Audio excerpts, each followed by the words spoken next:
Hi guys, it's me, HD, and welcome to Saturday and Sprint Race Day at the 2022 Austrian Grand Prix. And I hope that you guys are all doing well.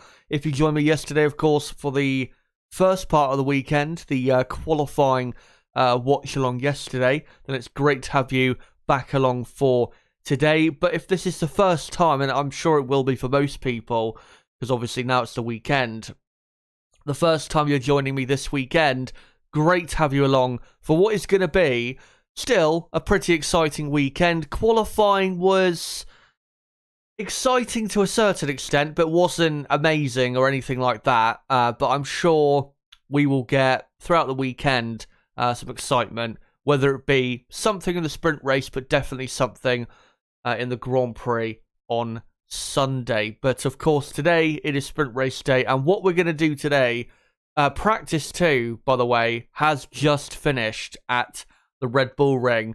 I will, not right now because I don't have the graphic ready to show on screen, but probably about 15 to 20 minutes into this stream, I will get into the practice 2 results from Austria and read out obviously who finished where. But what we're going to do in the sprint race preview is obviously look at the results of qualifying yesterday and get into what the starting grid is going to be. We'll look at the sector times from yesterday and the speed traps to determine, who to look out for in what sectors and who's got good pace here, good pace there, and certain teams who have not got good pace in certain parts of the track. We'll look at that, and then we'll go into the teams. And I will preview how I think they'll do in the sprint race and how, what is likely to happen with all of the teams and drivers. And of course, then when we get to about half an hour before the sprint race, I'll get into some final stats and that, and also make sure to show exactly what the grid order is for the sprint race. But yeah, that is what is going to happen in the next, 3 hours or so. And I hope that all you guys will be joining me for that. Hopefully, though, you are all doing well. And no matter what time it is in your part of the world or where you're watching from, I hope you're all having a good day so far, given whatever circumstances you may be going through. But yeah, it's going to be a long day. I'm going to be streaming for, 4 hours today, until about half an hour after the sprint race finishes. And yeah, sprint race starts in just over 2 hours and 55 minutes time, and then it will last probably about half an hour, will the sprint race, maybe 35 minutes at most. The sprint race will be 24 laps later on this afternoon. Now, let's get into the results of qualifying yesterday and get into what is the starting grid pretty much for the sprint race today. Here are the results of qualifying. Max Verstappen, no surprise, starts on pole position. It was, though, a lot closer than we expected it to be. Really, that was because Verstappen did not do a good first or second sector on his on the lap that got him pole position, but did a great final sector, and that was able to get him just about by, I think, was it 300ths? Sorry, 300ths of a second onto pole position. So, yeah, great job there by Max. Charles Leclerc will be starting up in second place, and then it'll be Carlos Sainz third. Sergio Perez qualified in fourth place, but because he rightfully was found to be going over the track limits in Q2, he had all of his times deleted for Q3, and I think all of his times deleted bar 1 for Q2, meaning that Perez will drop from P4 and will start the sprint race in 13th place later today. So that means in 4th place will be George Russell, despite his crash in Q3, and then it will be Ocon 5th, Magnussen 6th, Schumacher 7th, Alonso 8th, Hamilton 9th, Gasly 10th, with Albon 11th, Bottas 12th, and then Perez will be 13th, and on the same row of the grid as Yuki Tsunoda, with then Norris and Ricciardo 15th and 16th. A terrible day it was, obviously, for McLaren. Doesn't seem to be getting any better, though, I think, this weekend.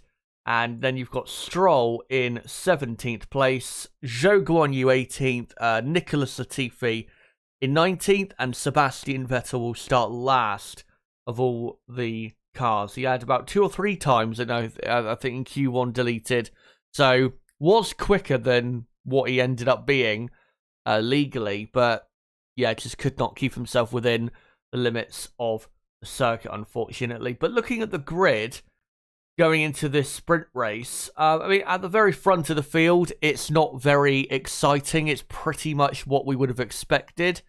But the Haas's being in the top 10, definitely not what we expect. And we know their race pace at times isn't that great. So we could see some action regarding them. Alonso definitely wasn't as quick or as good as I thought he would be in qualifying. But Alpine do have at least a good car. Esteban Ocon proved that in qualifying. And then after that, the only surprises really were, Lewis Hamilton having his crash, and he will start obviously in P9. And then Sergio Perez will now obviously drop to 13th on the grid. So the things to watch out for really in the sprint are going to be Hamilton and Perez coming through the field, and probably the start of the race and the first lap to see, whether Leclerc and Ferrari can put up some kind of fight to Red Bull and Verstappen. But I'm going to be honest, even though you can absolutely overtake at the Red Bull ring, given that it's only going to be 24 laps, I'm not expecting an absolutely amazing, exciting sprint race. I don't think it'll be terrible, but I don't think it'll be anything special. I think what it'll be is pretty much like every sprint race we've had, which is about a 5 or a 6 out of 10. It's kind of, it has its moments, but overall it's not that great, and it doesn't really, add anything that special to the weekend. And what's annoying, actually, given the grid that we're going to have, the starting grid, is now, for the race on Sunday, we are going to get a very boring, usual grid, when if this was qualifying on a Saturday, and then, this was the grid for the Sunday race, it'd be a pretty exciting Sunday race, when, the grid for the Sunday race is probably going to be just what you would expect normally. The top 6 cars in the top 6 positions, and then probably then the Alpines, and then, a tight midfield pack after that, but not exactly surprising or that dramatic. And that's what we saw at Imola, where we had, I think, Perez and Sainz, who were quite far down the field in the qualifying session, were able to make up that ground and then make it a not really a surprising top 4, top 5 for the Grand Prix on the Sunday, even though that Grand Prix still ended up on the Sunday being pretty good in my view. But yeah, hopefully we get something exciting today. It would be great if we got a fight between Verstappen and Leclerc, but to be honest, I think Verstappen is going to comfortably win the sprint race and obviously win the race on Sunday, unless something majorly goes wrong for Max Verstappen. But like I said, things to look out for: Lewis Hamilton and Sergio Perez and their progress through the field. And what I expect to happen is probably Lewis Hamilton to finish 5th and then Perez to finish in P6. I'd be surprised if Perez would be able to easily pass Lewis Hamilton, considering Hamilton will be starting 4 positions higher than him on the sprint grid. So yeah, that's really the only 2 things to look at. The rest of the grid will be close. Hopefully we get some overtakes, but yeah, I don't see it being an absolutely amazing Grand Prix. And also Marco Sa, just saw in the chat, made sure to post DRS trains in the chat. And yeah, that's also not going to help the sprint race, is we're going to get a lot of DRS trains, and people aren't really going to make moves. And because there's no real point in pitting, I mean, you can pit if you want to in the sprint, but because it's only 24 laps, we're not going to get any pit stops, meaning that it's not going to mix things up that way. So yeah, I don't see the sprint, like I said, being that exciting, to be honest. Before, though, I get into the sector times, I'm going to quickly see if I can post on the screen the final results of practice 2, which, like I said, finished a few moments ago. Well, now finished 10 minutes ago at the Red Bull Ring. And I don't have the graphic yet, but I can read out what the top 10 was. The top 10 was Sainz, Leclerc, Verstappen, Alonso, Ocon, Perez, Russell, Bottas, Hamilton, Norris. That was the top 10 in practice 2. But when I can get the graphic for that, I will absolutely do so. But yeah, let's get on to now the sector times and max speeds to see, who is quick where and who to look out for. Not just for the sprint race, but also for the Grand Prix on Sunday as well.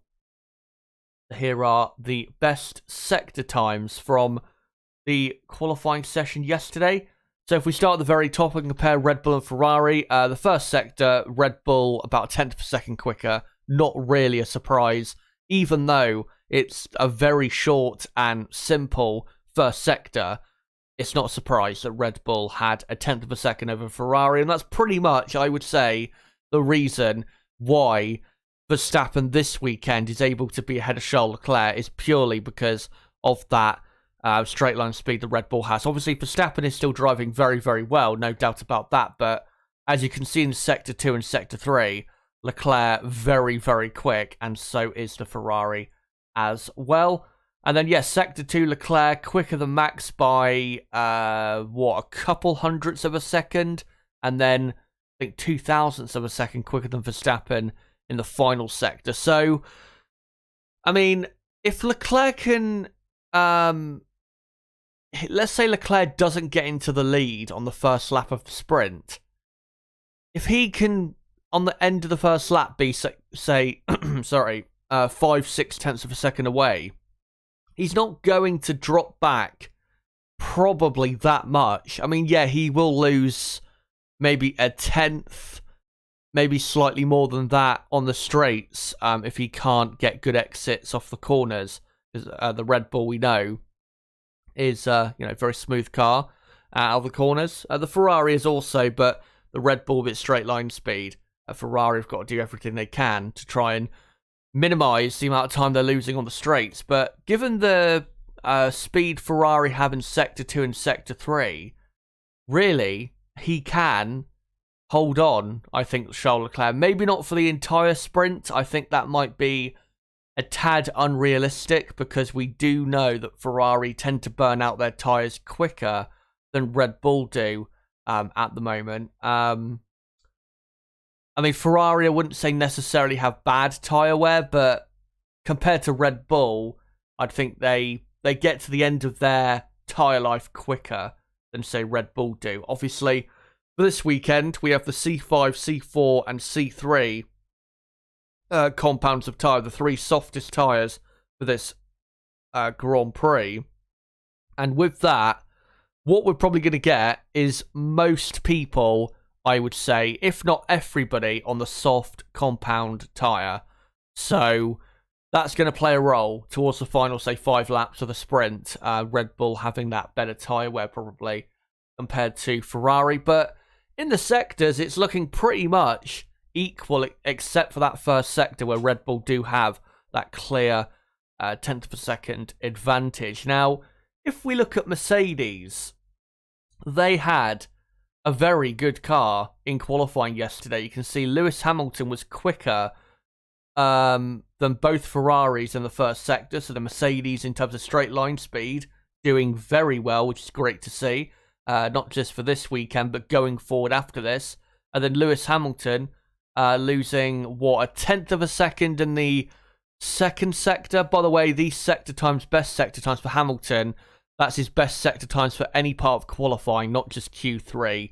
I do need to stress that. And then Russell is the quickest Mercedes in the final sector, and they're only losing with Russell, half a tenth or just over that. So overall for the lap, compared to, say, Max Verstappen, who was on pole position, Mercedes were losing, what, 0.2 of a second, say, overall for the lap.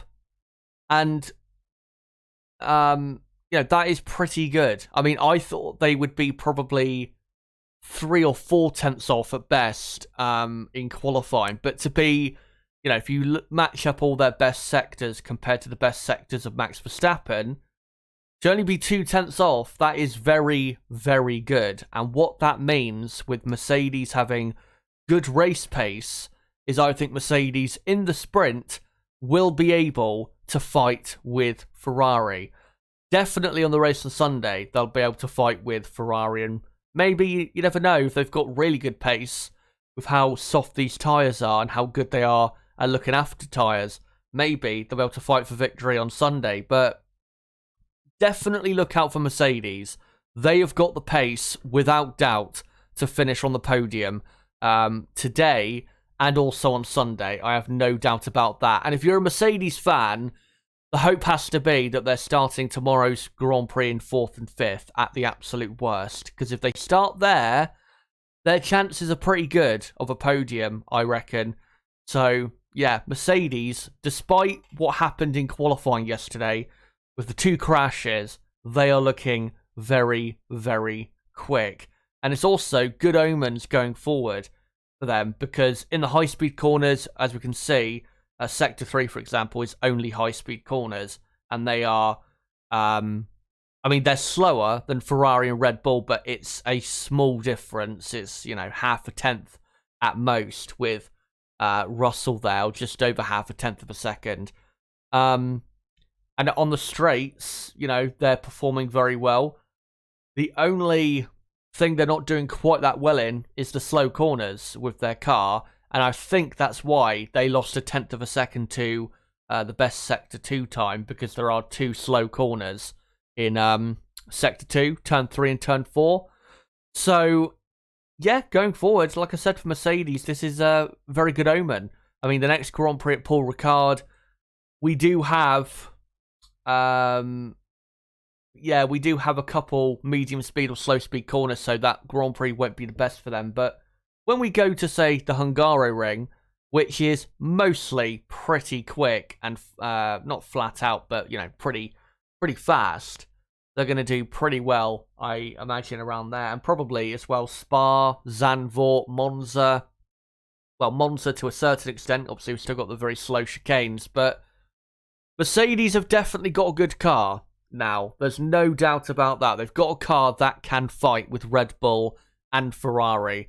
If they're going to be properly at the very front of the grid in qualifying trim, then they would probably need another upgrade worth a quarter of a second to get, to be top of all these sectors, I think, Mercedes. But yeah, looking pretty good on that front.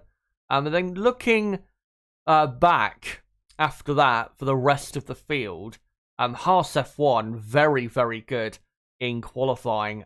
Sector 1, they are pretty much matching they're slower than the Ferrari cars, but pretty much on the same pace as Ferrari in the first sector, so good straight line speed for the Haas car. And then in the middle sector, they are, pretty much matching Mercedes in that middle sector. The only sector, really, where they've lost a lot of time, as you can see, is the final sector, where they lose half a second compared to the front person or front, 2 drivers in Sector 3. When in Sector 2, they're only losing 0.2 of a second. So if only they were a bit better in those high-speed corners, which I think is probably why Haas weren't doing too great in Sector 3, then they would be probably on the 3rd row of the grid, maybe even higher than that. So, yeah, Haas have a pretty good car.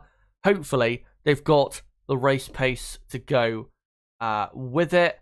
And then looking for everybody else, Alpine, I would say overall have a good car pretty much for all of the sectors. I am surprised, though, that they're not quicker in the first sector, given the straight line speed we have seen for the Alpine team this season. What else? McLaren also very poor. I mean, Sector 1, they're losing, what, 3.5 tenths of a second to Verstappen in that sector alone. That is pretty embarrassing when you consider that there is only one corner, real corner, in the first sector. To be losing 3.5 tenths to the fastest car in that sector is absolutely terrible and just not good enough whatsoever from the McLaren team. And then Sector 2 from McLaren, still pretty poor, half a second slower. And then in the final sector, they're, what, half a second, 6 tenths of a second slower in that sector. So overall, I mean, I know Lando Norris had his problems. He did have brake issues. We'll get into that later on in the stream. But consistently pretty slow, McLaren, in all of the sectors, especially with Daniel Ricciardo, who's towards the bottom in pretty much every sector of the track. One thing I did notice, though, looking at all the sector times, is Alfa Romeo, I think, may have run a bit too much downforce because they're pretty much right at the bottom there with Aston Martin and McLaren. But normally, they're a lot higher than that in sectors where it's very high speed. So maybe I've got it a bit wrong there of Alfa Romeo on the setup. But the pecking order, to me, looks to be Red Bull just about over Ferrari, but it's very close. And then Mercedes third, but close to, say, Ferrari and Red Bull ahead. And then probably Haas fourth, Alpine fifth, and then sixth. You'd probably have to go with, who would you have to go for? I'm not sure. Maybe AlphaTauri in sixth. I mean, Alex Albon, I have to say, very quick in all of the sectors, considering he is in the Williams. Yeah, that's what it looks to be to me. How will that translate into the sprint? I mean, hopefully, if Red Bull and Ferrari are as close as they were in qualifying, then what we're going to get, I hope, is a close fight on track in the sprint, with Mercedes in there, and possibly towards the end of the sprint, once the tyre advantage kicks in of them having probably better tyres compared to Red Bull and Ferrari. Hopefully that will allow them to get into that fight. And then, I mean, for Haas F1, we have seen their race pace is normally not that good, but they've got good pace around this track overall, so it would be good to see them get a points finish and get a good starting position for the Grand Prix. Remember, of course, we have points for all of the top 8 positions in the sprint. So yeah, do remember that for the sprint. And then, yeah, Alpine should be fine. And I think if Haas do drop back, I think Alpine will be the team probably in the midfield to capitalise from that the most. And then after that, it'll be pretty close between, Albon, the AlphaTauris, the McLarens to a certain extent, hopefully Aston Martin, and Alfa Romeo. But, yeah, looking pretty close throughout the field, I have to say. Now, quickly, we will go on to this, which is the maximum speed charts. I mean, the finish line one, we can't really look at too much because that's really, I mean, yeah, it kind of is to do with, straight line speed.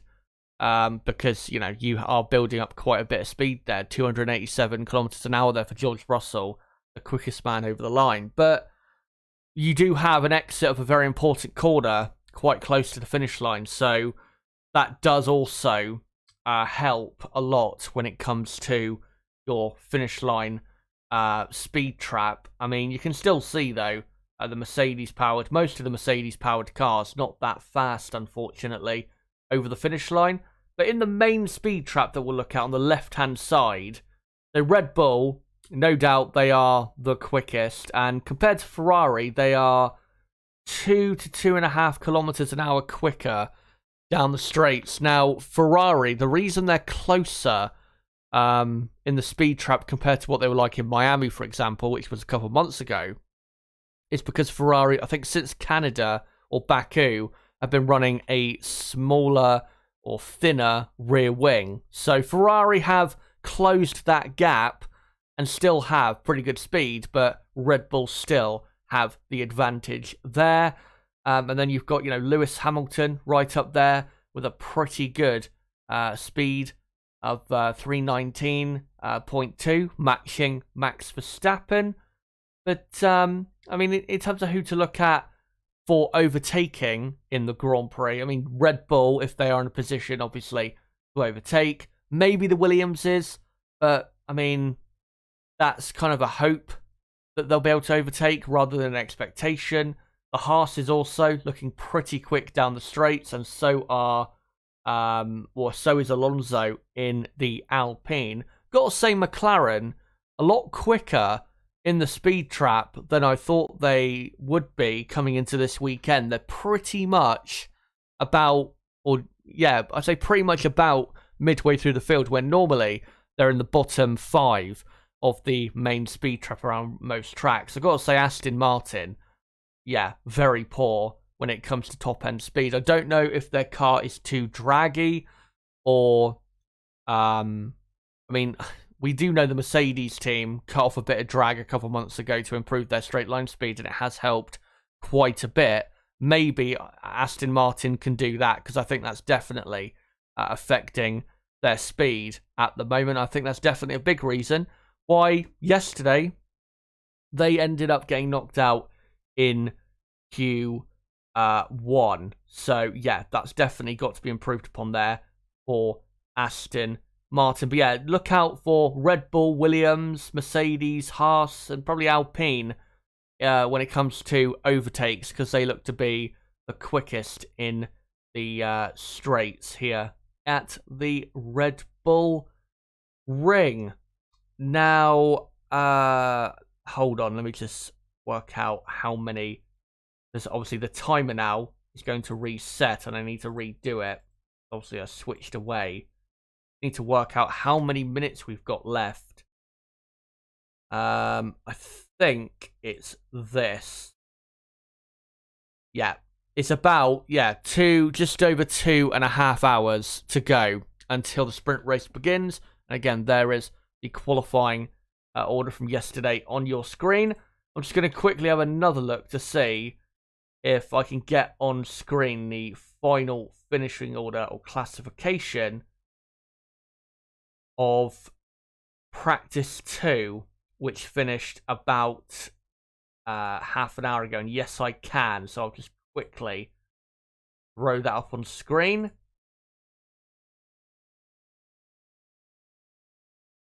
And let me just get that up for you guys so you guys can see quickly what the results of practice 2 was. I will say I did not actually watch the practice session that took place.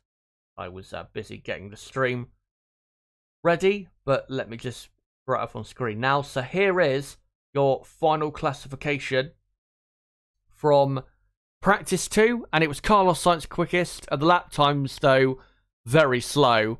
They were doing 1:04.9, I think it was, for the pole position, and then most of the cars in Q3 were in the 1-minute 5s or low 1-minute 6s. So the lap times pretty slow, and they were pretty much running at the speed they'd be running at for the race, the sprint race for later on. So Carlos Sainz ended up quickest from Charles Leclerc second by exactly half a tenth that gap, and then Verstappen about 1.5 tenths behind in third, and then Alonso fourth, Ocon fifth, Perez sixth, Russell seventh, Bottas eighth, Hamilton ninth, and Norris in 10th. And the rest of the order was Stroll, Gasly, Vettel, Zhou, Schumacher, Albon, Ricciardo, Magnussen, Tsunoda, Latifi. Now, if this is on screen what the race pace is going to be like, then that would be pretty exciting, especially if Alpine was somehow quicker than Mercedes, but I don't think that's going to be the case, because Mercedes did not actually get out on track, especially with Lewis Hamilton, until about 15 to 20 minutes to go in the session. So, I don't think Mercedes will be quite that slow compared to the front teams in the sprint. But yeah, looks pretty interesting. And yeah, maybe this will kind of be what the race pace is going to be like, in terms of who's quickest, who is not. In the sprint, we'll see, obviously, in 2.5 hours' time. But I think now we will go on to, guys, the teams. And we'll go on to first Red Bull. And yeah, great day for Max Verstappen. Not really a surprise that Max Verstappen got pole position. I mean, we knew, even though we had only one practice session before the qualifying session yesterday, we knew that Verstappen was always going to be the favourite. And even though it was a bit tougher than expected, and Leclerc and Ferrari were a lot closer than expected, they did still Red Bull the job required, getting pole position. And as long as Verstappen doesn't have a very poor start like he did have here 3 years ago in the 2019 Austrian Grand Prix, as long as nothing like that happens, or a reliability problem, or a really bad pit stop problem, then Max Verstappen, I'm pretty confident, will win the sprint, and probably as well win the Grand Prix tomorrow as well. It's going to be very hard to stop Max Verstappen. Reminder, he has 4 victories around the Red Bull ring. So, yeah, it's very hard to stop someone who quite clearly owns this track. For Sergio Perez, though, yeah, very disappointing what's happened to him, but it was the right and fair thing to do. Obviously, he qualified 4th, but all of his lap times in Q3 and most of his times in Q2 were deleted, because for some reason, the FIA did not delete his time where he clearly went over the track limits in Q2, which would have eliminated him and put Pierre Gasly into Q3, and Gasly probably would have ended up qualifying up in 8th or 9th place, so that's annoying for AlphaTauri and Gasly, but thankfully Perez has been dropped back on the grid, because that was an absolute travesty what they did there. But yeah, for Perez, what he needs to do, and I'll just quickly adjust this picture a bit better. Yeah, for Perez, what he needs to do is simply, obviously, fight his way past all of the midfield cars. Obviously, Bottas, Albon, Gasly, the 2 Haases, Alonso and Ocon. If he can get past Lewis Hamilton, that would be great. I mean, he's not going to finish any higher than 5th. I don't see that happening at all in the sprint. And the same really goes for Lewis Hamilton in the sprint as well. So, yeah, I don't think Perez is going to quite get an amazing result in the sprint and be up in the top 3 or anything. But as long as he can put himself really in the top 6 on the grid for Sunday, then that would be good enough. And he'll still be able, with the pace Red Bull have in Sunday's Grand Prix, if he does end up in the top 6 for the grid tomorrow, he'll still be able to make up some good ground and possibly still get a podium out of this Grand Prix weekend. But it's a shame for Perez, because he has been quick here in the past, but yesterday, I don't know if it's because he wasn't quite happy with his setup. Obviously, you have a lot less time to get your setup right before qualifying when we have a sprint weekend, but he didn't seem to be that quick at all. Nowhere near as quick as I thought he would be.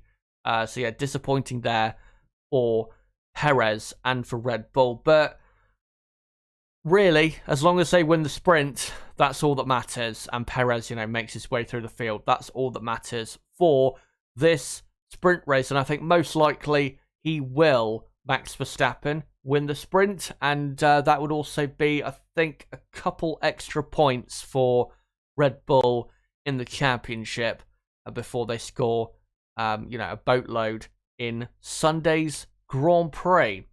Now, we'll move on to Ferrari. And Ferrari, 2nd and 3rd on the grid. I mean, you've got to say, that's pretty much the best they could have done, I think, for Ferrari in qualifying. I don't think anybody was expecting pole position for them in qualifying, because of how quick Verstappen and Red Bull have been, here in the past, and how successful they've been. Obviously, it is the Red Bull ring, so they have massive support, and obviously are going to perform especially well around this track and at this venue this weekend. So, Yeah, I don't think it's actually that bad of a result for them. Yes, could have been better. Leclerc was only, I think, 3 or 4 hundredths of a second off pole position in the end, but that's not that bad, really. I mean, I thought the gap in qualifying was going to be a tenth, 2/10 of a second, honestly, in qualifying. So, yeah, not that bad of a session. And as long as they can hang on to the back of Verstappen in this sprint, then that would be good enough for me. Because if they can show in the sprint that they've got the race pace to fight with Max and match, or if not be quicker than Red Bull, then that would be very good for them going into Sunday's race, because then it would mean they would now know exactly how to, well, Ferrari wouldn't know exactly how to play the race, but, you know, most teams would, given the pace Ferrari could possibly have in this sprint race coming up. But, yeah, I can't say anything bad about their weekend so far. Second and third is the best, I think, realistically, they could have got out of qualifying. And for the sprint, I mean, if they can win it, that's great, but I certainly don't have that expectation. Carlos Sainz, I'm hoping, will not, fall back dramatically through the field, because we have seen a couple times this season him really lacking race pace, has Carlos. I mean, even last weekend at Silverstone, even though he won the Grand Prix, his pace in the race up until that safety car was pretty bad, considering how quick of a car he was driving. So, yeah, not very good at all was the race pace from Sainz last weekend. Like I said, up until that safety car period. But a double podium, I think that's the only thing you can really expect and hope for the Ferrari team. Let me know, though, guys, in the chat. For Ferrari, what do you think their chances are of winning the sprint today? And if you do think they will win the sprint, let me know in the chat. How do they do it? Like, is it an overtake? Is it a mistake? Is it because Max has a poor start? Let me know in the chat, and I'll make sure to get to your comments very, very soon. And also let me know, do you think it is Verstappen's sprint race to lose? Let me know about that also in the live chat. And like I said, I'll get to your comments as soon as I can once I'm done with the top 4 teams. But I think we'll now go on to Mercedes-Benz. And like I showed in the sector times a few minutes ago, they have got the pace, absolutely, to match Ferrari and Red Bull. And when it comes to race trim, I think definitely Mercedes are going to have the pace. What I'm very interested to see in the sprint is if Russell can just make sure he doesn't lose position to a midfield car, which would really hamper his Grand Prix, not just for the sprint, but also the race tomorrow. I'll be very interested to see just how Russell, if he can hang on, how well he can hang on to the 3 ahead of him. Because if he can hang on very well to the back of the Ferraris and just comfortably sit inside their DRS window, then that is very encouraging. Because if Lewis Hamilton can come through from 9th up to 5th, which would be realistically the best result Lewis could get, I think, out of the sprint today, then that is very good omens for Sunday's Grand Prix. And we know Mercedes from the last Grand Prix and from this season, they have pretty good race pace. So I am really hoping they can continue to show their good speed in this sprint race, and also for the race on Sunday, because what we've been missing in 2022, even though it's definitely not been as bad of a season as people would claim. It's not been as exciting as it could be, but I think a big reason behind that is Mercedes being as slow as they have been for pretty much most of the season. I mean, look at the race in Barcelona, for example. That was one of the best races we've had there at that track in years, and that was massively helped by having Mercedes in the fight with Ferrari and Red Bull. And in Silverstone, obviously the best race of the season so far, if Mercedes weren't up there fighting with Ferrari and Red Bull, that race wouldn't have been anywhere near as good as it was. So, yeah, that is why I think we've had a season so far that has had potential, but it's not quite lived up to its potential a lot of the time. I mean, we've still had, despite Mercedes being quite slow, some very good races. The race in Jeddah in Saudi Arabia, I think, was a pretty good race, despite Mercedes being far behind. And then, the races at Albert Park in Melbourne, I mean, I thought was a decent race. Also at Imola. Barcelona, obviously, was a pretty good race. The Monaco Grand Prix, I didn't think was that bad at all. Canadian Grand Prix was pretty good. So, yeah, it's not been that bad of a season so far, but I just think, again, what we've been missing is the Mercedes team up there, because we've got to remember as well that Mercedes, I mean, maybe people will disagree with this. Let me know if you do disagree in the chat, but with Mercedes, they have, in my view, the best driver lineup on the grid. And if you've got the best driver lineup on the grid, but your car is not able to fight for victories, then that is going to affect the show quite a bit. But thankfully, Mercedes have improved their car quite a lot. The car isn't bouncing anywhere near as much as it was before their upgrade at Silverstone, or as it was earlier in the season, and they are definitely quick enough now to fight with Ferrari and Red Bull around probably most, if not all, of the tracks remaining on the calendar in 2022. But I think for Russell, realistically, if he can just hang on to the back of the top three to a certain extent, that would be good enough for him.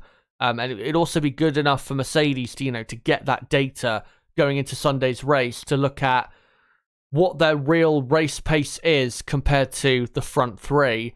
But if Carlos Sainz in third does get a bit lonely and loses ground to Verstappen and Leclerc ahead, then there is absolutely a chance for Russell to, catch Sainz and maybe pass him on track. We have seen the Mercedes is actually quicker by the looks of it on the straights compared to Ferrari. So looking very good on that front as well. But fourth and fifth really is what they need to be aiming for in this Grand Prix.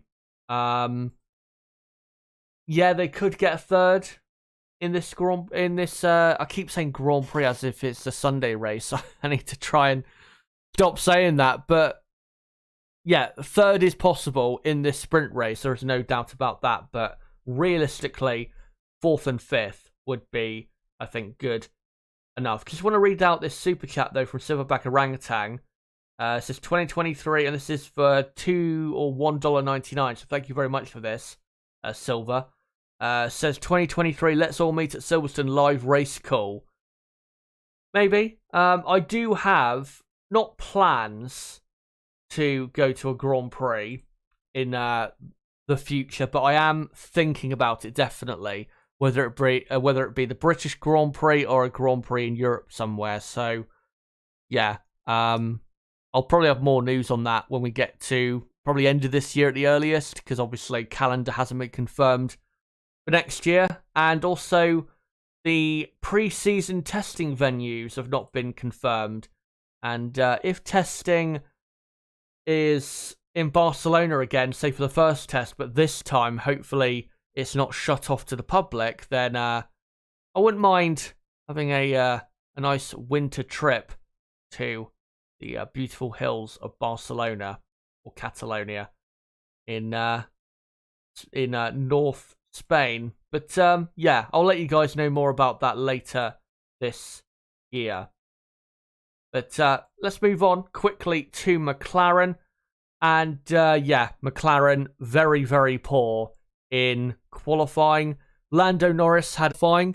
That's why we saw plenty of times him running wide, locking up, because he just didn't really have a consistent pattern, I guess you could say, with his brakes in qualifying. Obviously, practice one, they couldn't really dial the brakes in because he had an engine failure in practice one, did Lando Norris, and is now having to use, I think for the rest of the weekend, a power unit that they used in Bahrain, I believe, at the very start of the season for the rest of the weekend, because that power unit they put in on Friday was the new power unit for them.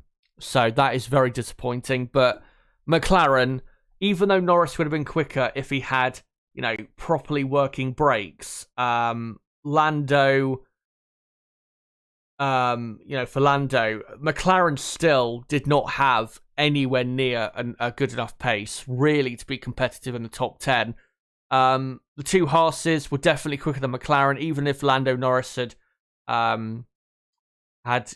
properly working brakes. I don't think he would have finished ahead of the two Haas's. Maybe would have finished ahead of Alonso, who had a broken floor, which I'll get onto later in the build-up to the sprint. He broke his floor, I think, on the exit of the final corner in Q3, which is why he couldn't improve his time.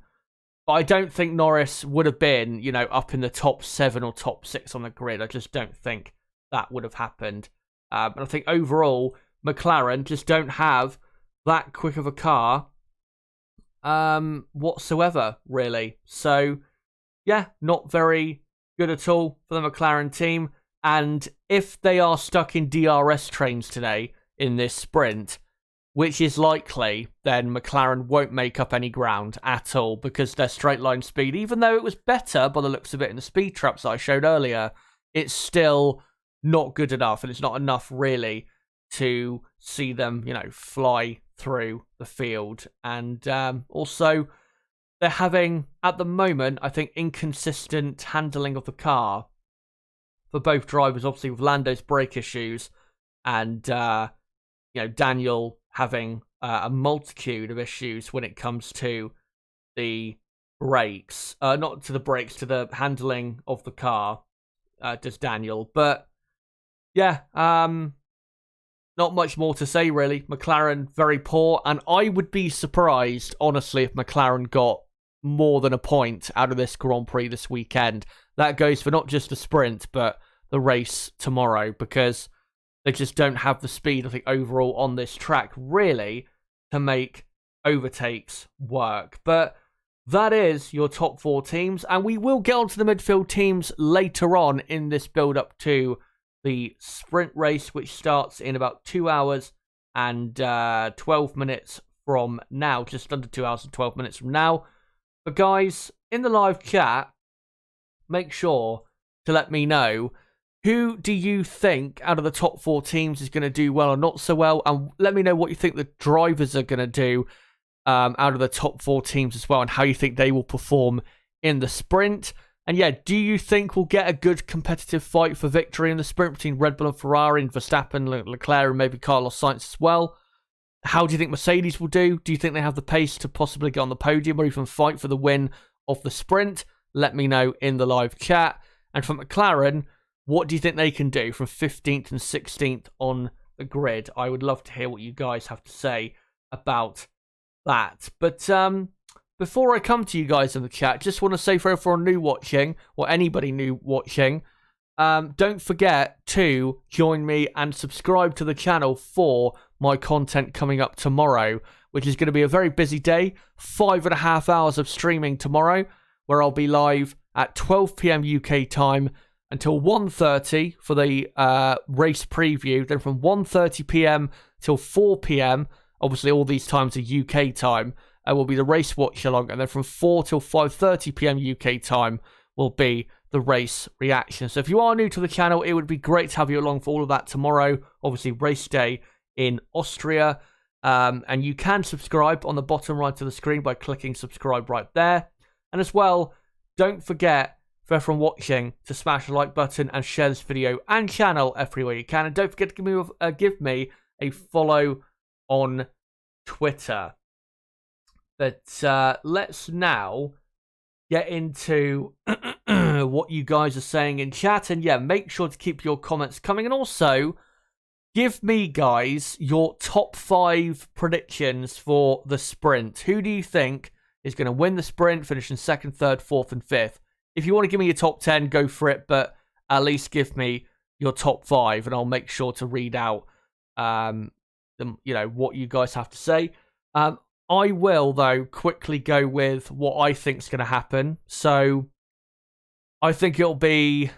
I don't think it's going to be that exciting, to be honest, with the top 5, considering,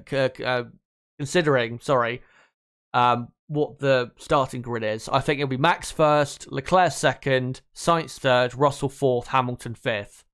Obviously, the top 4 finishing in the way they start. The reason I say that is purely because there isn't enough laps. If it was a proper 71-lap race, I would probably have Russell on the podium.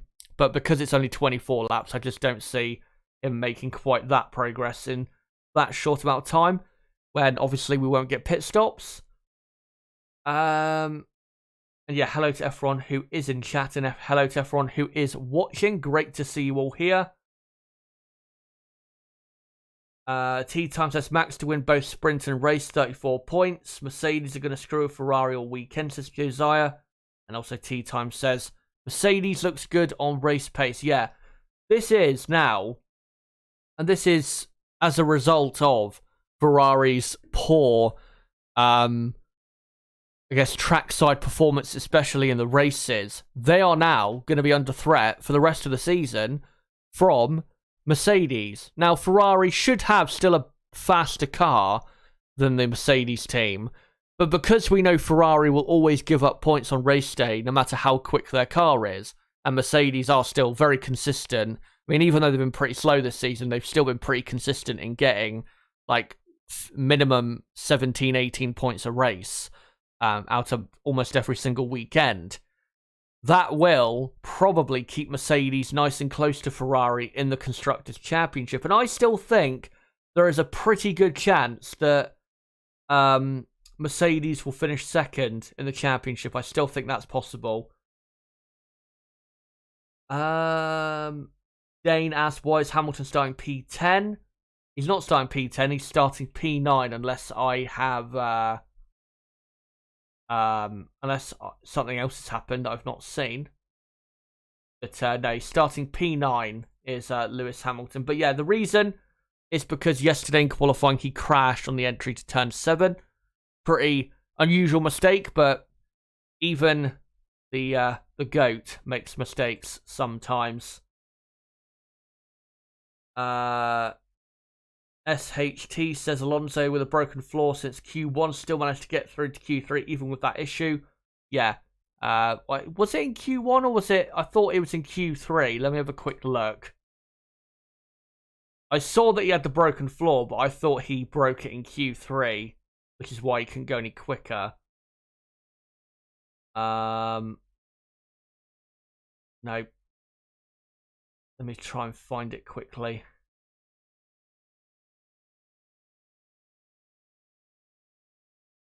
I can't find anything.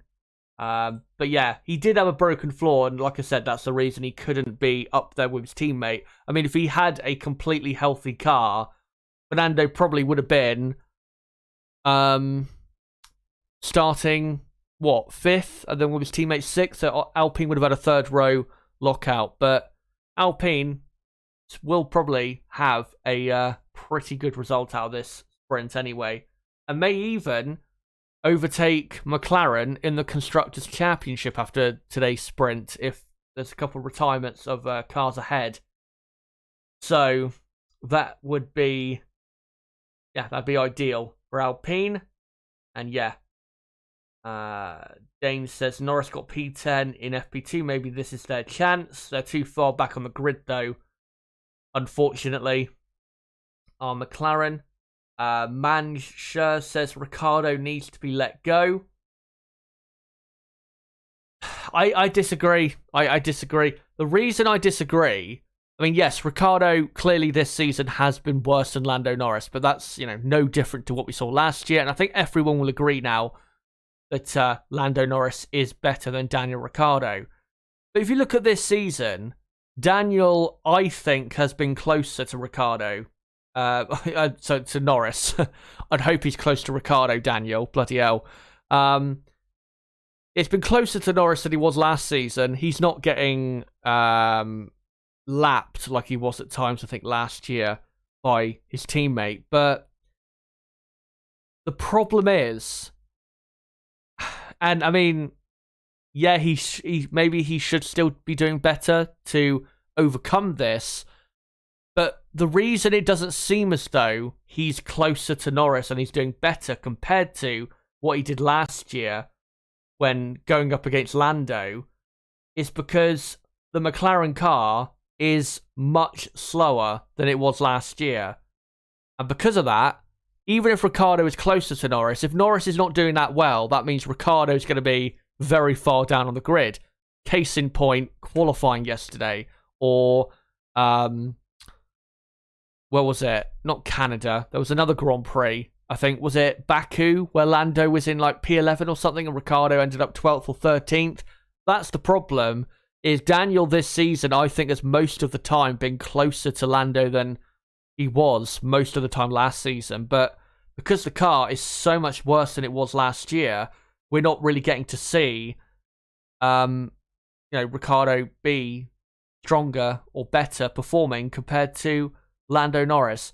I have not seen, yes, he has had a couple races this season where he's been especially poor, Ricciardo, such as, I mean, what he did at Imola was pretty bad, eliminating himself and Carlos Sainz, but his pace was there. It was just that mistake.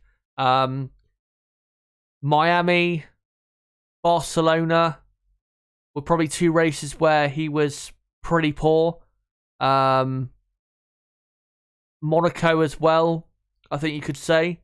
And then probably the British Grand Prix last weekend. But most of the season so far, or just over half the season so far, Ricciardo hasn't been that bad at all. And I don't think there has been quite enough evidence yet to suggest that that Daniel Ricciardo should be dropped from McLaren. If he... Let's say Ricciardo, I mean, obviously, we hope Norris's brake issues are fixed, and maybe Norris can still get into the points this weekend. If if Norris does, get into the top 10, and Ricciardo ends up finishing way out of the points in 15th or something, and then for the next 2 weekends is miles off his teammate, then yeah, I think at that point you could probably make the argument that Ricciardo probably doesn't deserve to be in that car anymore. But based off of what we've seen so far, I don't think Ricciardo has done anywhere near as bad as people make out. I think the biggest problem, I mean, Ricciardo's lack of performance is a problem, but a bigger problem, I feel, is the McLaren car being as slow as it is. That's a bigger problem. But let me know, guys, in the chat, do you think Daniel Ricciardo should be dropped by McLaren? And if you do think he should be dropped, who do you think replaces him? I'm going to guess most or a lot of people are going to probably say Oscar Piastri. Obviously, they did a deal, McLaren with Alpine, that if one of their drivers goes sick or is injured or whatever, that Piastri will be loaned to the McLaren team. So let me know, do you think he should jump in the car instead, or what do you think should happen?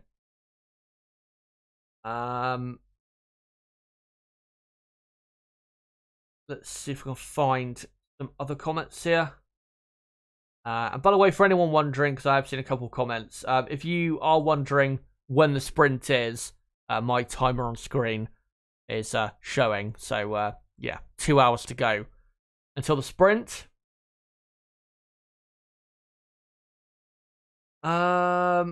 Vinster asks, what other series are at the same track this weekend? Who's on track now?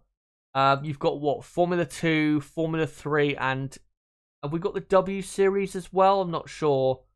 We have got Formula 2, Formula 3, and normally Porsche Super Cup are here as well.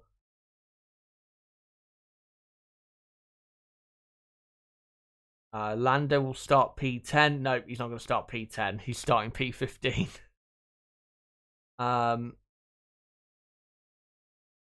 How many laps in the sprint, asks Nick, and it is 24 laps, which is, I think, that's a third race distance for Sunday, I think it is. Obviously 71 laps on a Sunday. It's something like that. And Vinster asks, so mediums possibly for the sprint? I don't think we'll get that. The reason being, even though the tyres are so soft and it's a pretty hot weekend in Austria, because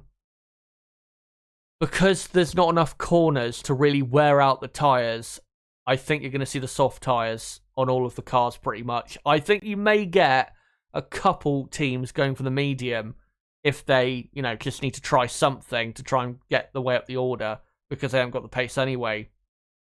Then maybe they could try that, but I don't think we're going to see the medium. I mean, the soft compound tyre, even though it's the softest compound for this weekend's race, the soft, what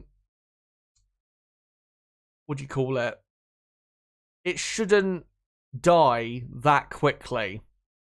Probably 15 laps it'll take until it properly starts to go off, I reckon. Because we've not had any rain this weekend, so the track is in good condition. And like I said, we've had plenty of other series racing here, so there's a lot of rubber on the track that will help with tyre wear, and the grip of the track. So yeah, I think they'll be fine to start on the softs.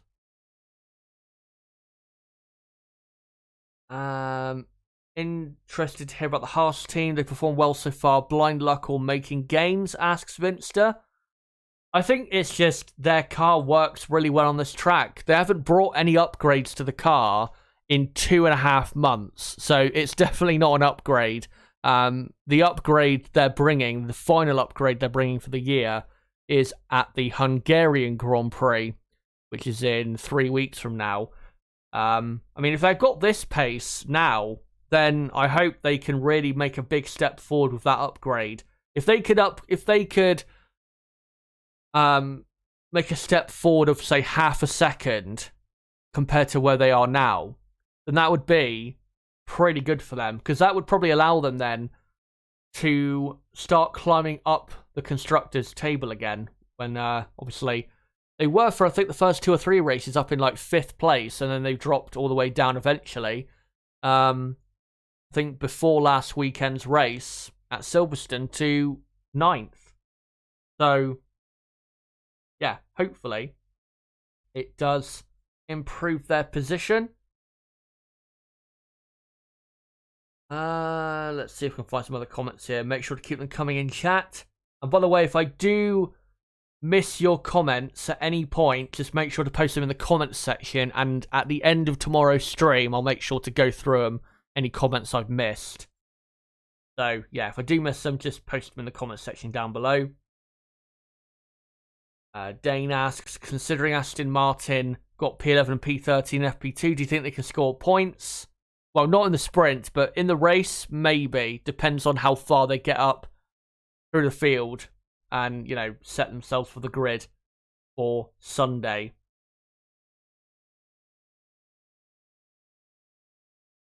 Max, Silverback Orangutan says Max, Perez, Carlos, and Hamilton for his top 4. And we've also got a couple other predictions here that I can see at the moment. Aline says Verstappen, Leclerc, Sainz, Alonso, Hamilton for her top 5. Mancha asks, should Ricciardo retire from F1 or move to Williams to replace Latifi? I mean, he could move to Williams, but I don't think Ricciardo is interested in doing that. Ricciardo comes across as a guy who he wants to be in F1, but only if he's in a car that can actually compete and there's some sort of project going on. He's not just going to join a team that's just milling around in the midfield hoping for something to happen, or at the back. So if Ricciardo loses his seat for 2023, I mean, obviously he's not going to go to AlphaTauri. He's not going to go to Alpine, because Alpine are going to keep the same lineup, I'm pretty sure. And then Alfa Romeo, probably going to keep the same lineup. Haas might not keep the same lineup, but most likely will. And then what other teams do you have? Aston Martin. I mean, if Sebastian Vettel, who I think is in the last year of his contract at Aston Martin, If Vettel does decide to retire, maybe Ricciardo goes there. Obviously, Stroll is not going to leave because of Daddy. And then, yeah, the only other option after that is Williams. So Ricciardo desperately needs to keep a hold of his seat for next year, because if he can keep a hold of the McLaren seat for 2023, there are going to be more openings at teams for 2024, for the 2024 grid, than there is for the 2023 grid. So if he can keep a hold of that McLaren seat for one more year, then even if he leaves McLaren for 2024, he might still end up in a decent team for 2024 and might still be in Formula 1 for a few more years. But yeah, we'll see what happens on that front. Vince just says, I think the sprint will end with the same order it starts with in the top 5. Dane asked, do you think Charles was ready to fight a championship against Hamilton most of the races this year? He only won 3 races, but that wasn't Leclerc's fault. Charles Leclerc, I've got a video on Leclerc coming. I think you guys might know about it because it is scheduled on the homepage. I've got a video about Leclerc coming next week. At the minute, it's scheduled for next Thursday. Might move that forward, though, to Monday in a couple of days' time, though. We'll have to see what happens with the race on Sunday, whether there's anything to analyse. But Charles Leclerc, I made this point kind of in that video. Charles Leclerc is absolutely right now good enough to win a championship. He should be leading the championship right now. He should have won. I mean, obviously, he won in Bahrain, won in Australia, but he should have won in Spain, Monaco, Silverstone. So that's, 3 more wins. And maybe you could argue the Saudi Arabian Grand Prix. That wasn't down to his team, though. That was more down to Verstappen and Red Bull benefiting a lot from the safety car helping, fix the order around so Verstappen can get up to second place. But if Leclerc had 3 more wins this season, and if you had those wins in Spain, Monaco, and the British Grand Prix, then he would be on currently, he'd have an extra, 51 points, and he's 43 points behind. So Charles Leclerc would be, despite the engine blow-up in Baku, and obviously starting from the back in Canada, if he had won the Spanish Grand Prix, Monaco Grand Prix, British Grand Prix, Leclerc would be just about leading the Drivers' Championship right now by, 8 points or something? But yeah, obviously we know what Ferrari have done. But yeah, Charles Leclerc is absolutely good enough to win a championship. I have no doubt now about that, given what I've seen so far this season. The problem is his team. There will always be a reason why it ends in disaster. Charles Leclerc and Ferrari. It was the same thing with Sebastian Vettel and Ferrari, even though Vettel was a lot more at fault for that than Leclerc has been, in comparison. Even though with Vettel, even though he made his mistakes, Ferrari definitely made their mistakes as well. Yeah, I just don't see a reason that it will all come together at Ferrari for Charles Leclerc.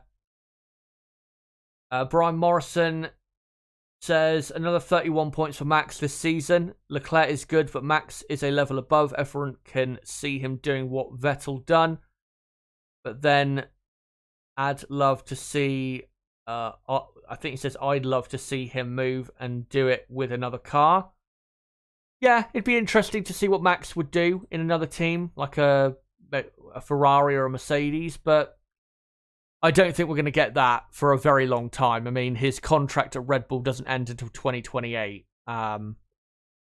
So, yeah, that'd be a long time. Another, 7 years until we could probably see him in a different team. Will Max ever drive for another team? I think there is a good chance he could still drive for another team, but I don't think the chances are really great. I think it's a good chance, like a 50 to maybe 60% chance, but nothing more than that, I would say. Norris deserves a better car. True. So does Ricciardo, though. Aline says, I'll be there if you guys go to Barcelona, and I'll attend the British Grand Prix. Silverback says, shoot, I'll go to Spain to see a race, no problem at all. Spain is fucking beautiful. It is. The surrounding area, especially when the weather's nice, is very, very good. Then Aline says, unfortunately, I live in France and I went to Paul Ricard. Boring. Well, last year's race wasn't too bad, but yeah, not a great track whatsoever is Paul Ricard. And unfortunately, it is the next Grand Prix on the calendar. But thankfully, with these cars, it will be a bit better than what we've had in the past. Let's find some of the comments here. And yeah, keep them coming in chat, guys. Just trying to see if I can... I've just lost track of where I was. There you go. By the way, hello to Astro Stevo in chat. It's good to see you here. It says, hopefully McLaren can improve. I guess at least they can't go too much further backwards. Can they? No, I don't think they will. They're not that bad. McLaren. Manshur asks, is Sainz a disappointment for Ferrari to this point in the season? Really, for Sainz, since Monaco, he's been performing at the level that we were hoping he would perform at. Obviously, podium and second place in Monaco. Baku, his pace wasn't amazing. Certainly not as great as other races, but obviously, we never know what he could have done because his engine failed after about 6-7 laps.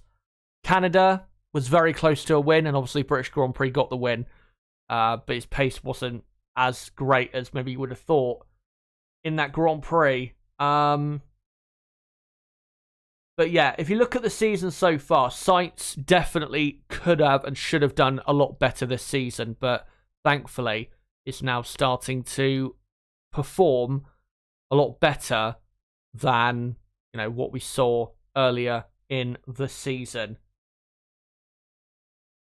Astro Stevos asks, I know it's not your thing, but are you streaming the sprint, please, Chazza? Yeah, I'm streaming for another 3 hours. So obviously it's an hour and 47 until the sprint, and then I'm going to cover the sprint, do a watch along for that, and then we're going to do a sprint race reaction for about half an hour after the sprint finishes. So don't worry, I'm going to be live for plenty more time today, and obviously plenty tomorrow.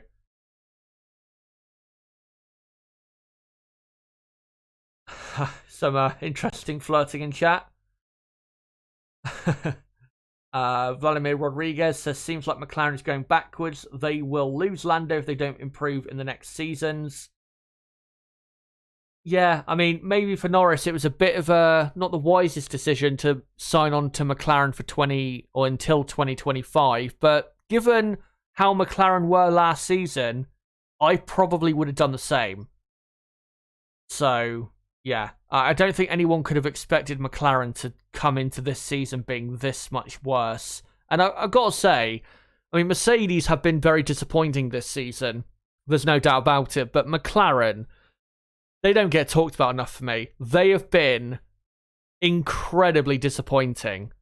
Considering that them and Ferrari were, you know, pretty much level last season. I know Ferrari have worked on their 2022 car a lot longer and a lot sooner than McLaren did, but for McLaren to be as far off as they are, I'm sorry, it's not good enough. With all the progress they made, and they were so close to becoming a front-running team last year, if they had a car last year that was like 2 or 3 tenths of a second quicker overall at every track, they would have been last year a front-running team for most of the season, and they were so close to that. Obviously won a Grand Prix, got a 1-2, could have won another Grand Prix. Again, they were so close, and then this season it feels like they've thrown all of that away. And I mean, going forward from here, can McLaren get back to what we saw in 2021? Yes, I think they can, but will McLaren become a consistent front-running team again?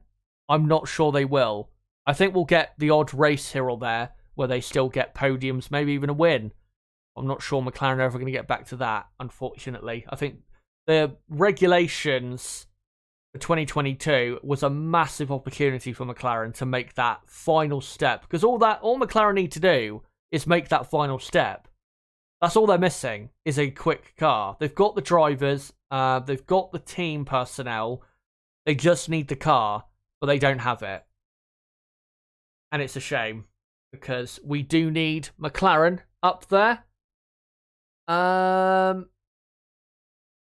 Mello, is this the British Bias podcast? Yeah, sure. Whatever you say. Fucking hell.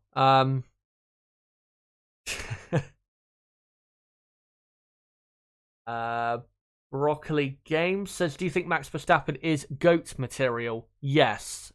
100% he is. Whether he will become the GOAT is... I mean, who knows?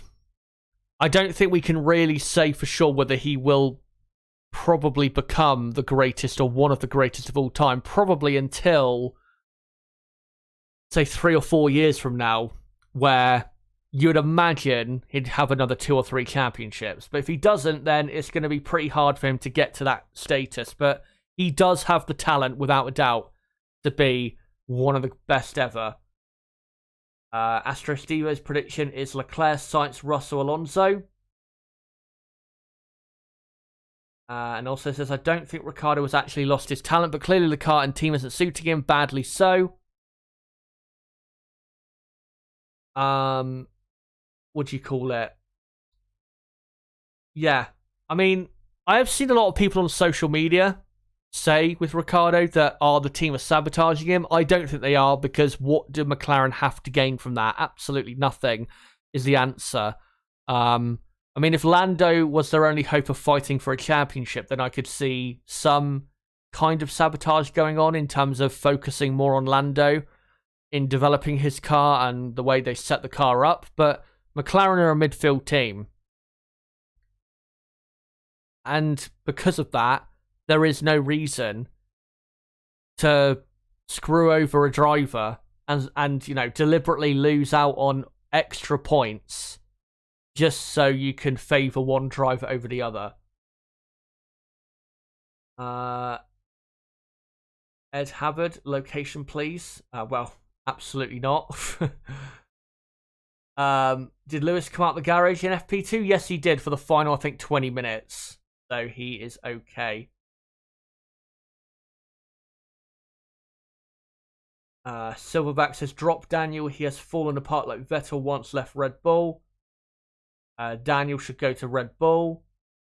Problem is, Sergio Perez is performing better than Ricciardo. And I'd say Perez has probably been better than Ricciardo for the last couple years. Maybe you could argue 2020 as well. But I'd probably go with Ricciardo as being better in 2020. Because the Renault was definitely not as good as the Racing Point that year. Aline says Ricciardo should retire or be replaced by Piastri or Gasly.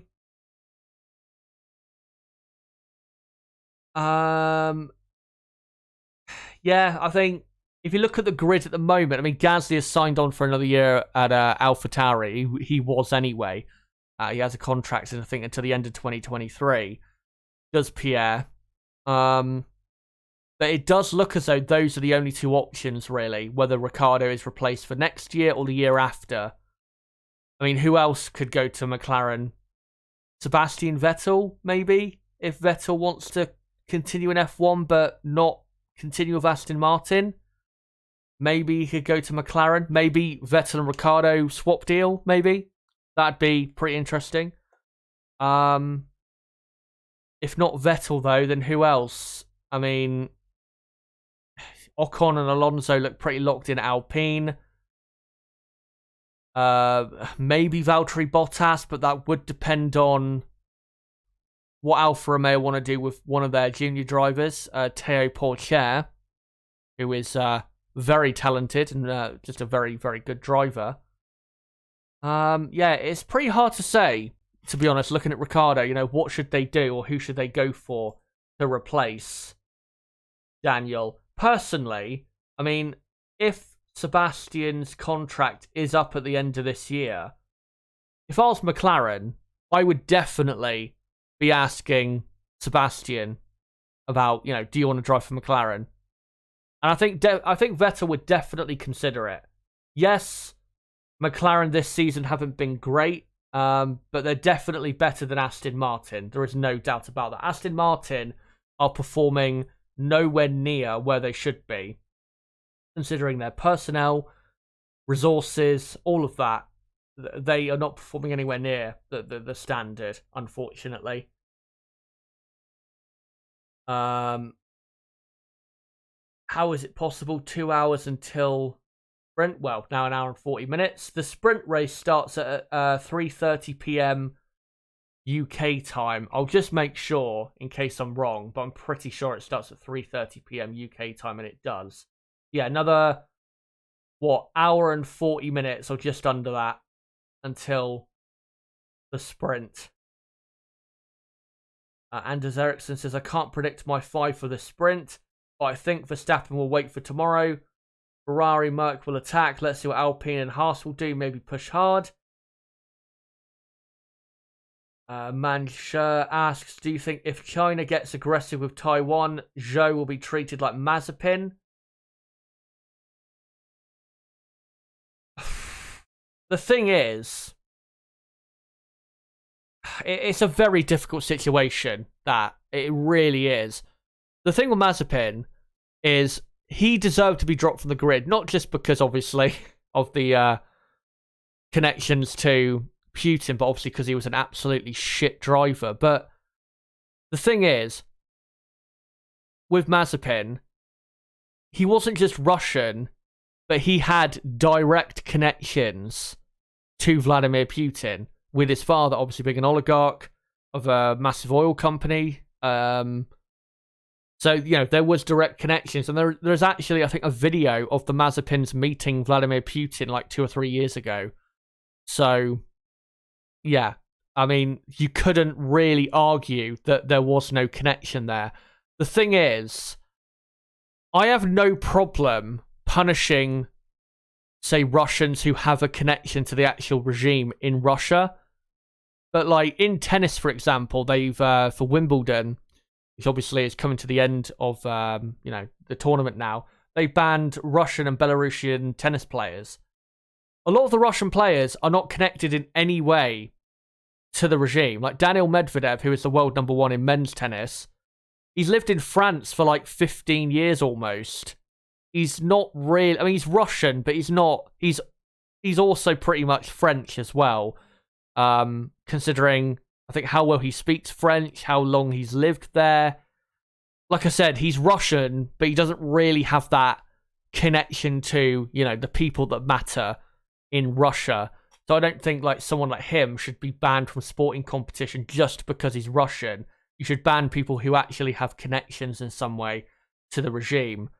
With Zhou Guanyu, I'm pretty sure he doesn't have any connections to the Chinese Communist Party. I'll have a look, though, quickly. But I think he's lived in the UK for a long time. Let me have a look. Yeah, Zhou started karting in China when he was 8 years old, and he moved to Sheffield in 2012. Sheffield, of course, in the northeast of the UK. Not quite the very northeast where, Newcastle is, but so he's been in the UK 10 years and he's 23. So since he was 13, he's been in the UK and doesn't look as though he's in any way been connected to the Chinese Communist Party. So I don't see a reason why you would, remove Zhou off the grid if, say, China does do to Taiwan what Russia did to Ukraine. I don't see a reason to get rid of him because he doesn't have any connections to the actual regime, and it would be unfair just to ban him just because he's of the same country. It'd be very unfair, to be honest. But I wouldn't be surprised if he was, unfortunately. But hopefully that doesn't happen, not just for Zhou, but for humanity's sake. Let's see if we can find some other comments here. Plenty more, I think. I haven't read out. Prank says, we can't assume Ferrari wouldn't bottle it one of those races. True. Silverback Orangutan says, had the idiots at Ferrari could hold it together on race day, would be up. He would be up by 8 points. Yep. I think that's that's the worst part of it from Ferrari's perspective. Is they were in such a good position. They were 46 points clear of Verstappen with Leclerc in the Drivers' Championship. How do you blow that gap or that lead in... I mean, they blew it in, 3 races after that? Like, how does that happen? How do you blow it that quickly? I'm pretty sure every team on the grid, except for Ferrari, would not have blown that lead that quickly. If they had, obviously, the car that Ferrari had. So, yeah, I do not get it at all. I mean, I know how bad they are. I've been talking about it for years, for Christ's sake. But I don't understand how they were that bad. I mean, I thought when Leclerc won the Australian Grand Prix and went that far clear of Max in the championship, I still thought the championship was on, and I thought Max was still absolutely able and fully capable of winning it, and Red Bull were. But I didn't think Ferrari would surrender the lead of the championship until probably about now at the very earliest. But they surrendered it 6 weeks ago, 7 weeks ago? Just, terrible. Absolutely terrible. Elise Boma, I think it is, says Max is the best, no doubts. Saying Charles could have been the leader is utter nonsense. Well, that's not what I said. I didn't say Leclerc is better than Max. Even though I do think Leclerc has been better than Max this season, I didn't say Leclerc is a better driver than Max overall. I still think Max is the better driver out of the two. But if you look at this season, Leclerc has been hampered way more by bad luck. There is no doubt about it. And anyone objectively looking at the situation will agree with that. Same as everybody else. There's Daniels has made his life hard with an F1 by rotating teams, rotating cars, driving styles. But I bet he's better all round. He may have miscalculated his career, as that is trickier in F1 than driving. I mean, the decision to leave Red Bull for Renault in for 2019 in the end was a poor decision, and I think I can't remember what my view of it at the time was, but looking back, I think we have to say he did make the wrong decision. I mean, he's not had a terrible time since then. It's not like when Fernando Alonso left Ferrari for McLaren a few years ago, where he went from top 5 finishes to can I even score a point? It's not like that, in comparison to his Red Bull days. But I mean, yes, Max was already in position by 2018 to be the clear number 1 at Red Bull. There's no doubt about that. But to be honest, I think Ricciardo should have just accepted that. Yes, he wants to fight with drivers like Max and Lewis, but at the end of the day, Daniel is not as good as Max Verstappen. And, Red Bull deciding to build around Verstappen instead of Ricciardo was absolutely the right decision. So he can't complain really about that. And I think I personally would have preferred to stay at Red Bull, because I would have known that I would have gotten way better opportunities as a number 2 driver at Red Bull from 2019 till now, rather than, being a number 1 at Renault or a number 2 at McLaren, who have been in the midfield for a very, very long time. I'm going to quickly, though, before I read some more comments, I'm going to quickly, guys, mute my microphone. Just need to have a quick drink, because it is very hot today. It's 21 degrees outside where I am in the UK. And if you live in the UK, you know that is disgustingly hot. So just give me a few seconds.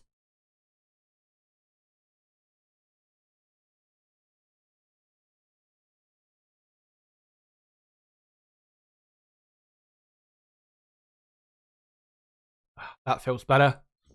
A lot better, actually. Even though my drink is a lot warmer than it was when I filled it up. But, yeah, let's get on to some more comments. And I will, by the way, get into the rest of the teams in this preview, but obviously we still have an hour and a half to go until the sprint race. Man Sure asked, do you think Ferrari's problem is Binotto? It's not the main problem. I mean, actually, it is the main problem, but what I'm trying to say is it's not just him. It's bigger than that. It's the way it's run from the very top. Ferrari, and I made this point in the Leclerc video, but I'll kind of make it again, not to spoil it too much, but Ferrari, they look at homegrown talent rather than, trying to go out there and actually find the best personnel possible. And that is why the standards have been lowered at Ferrari so much since their last championship. So, Binotto is not the cause, he's a symptom of what is wrong at Ferrari, if you know what I mean. He's just another one of the failed team bosses at the end of the day. But definitely worse than others. Paul James Squibbs asks, is Ferrari and Leclerc the most clear case of a good driver and car being hampered so much by a poor team strategy in recent times? Are there any similar examples in F1 history?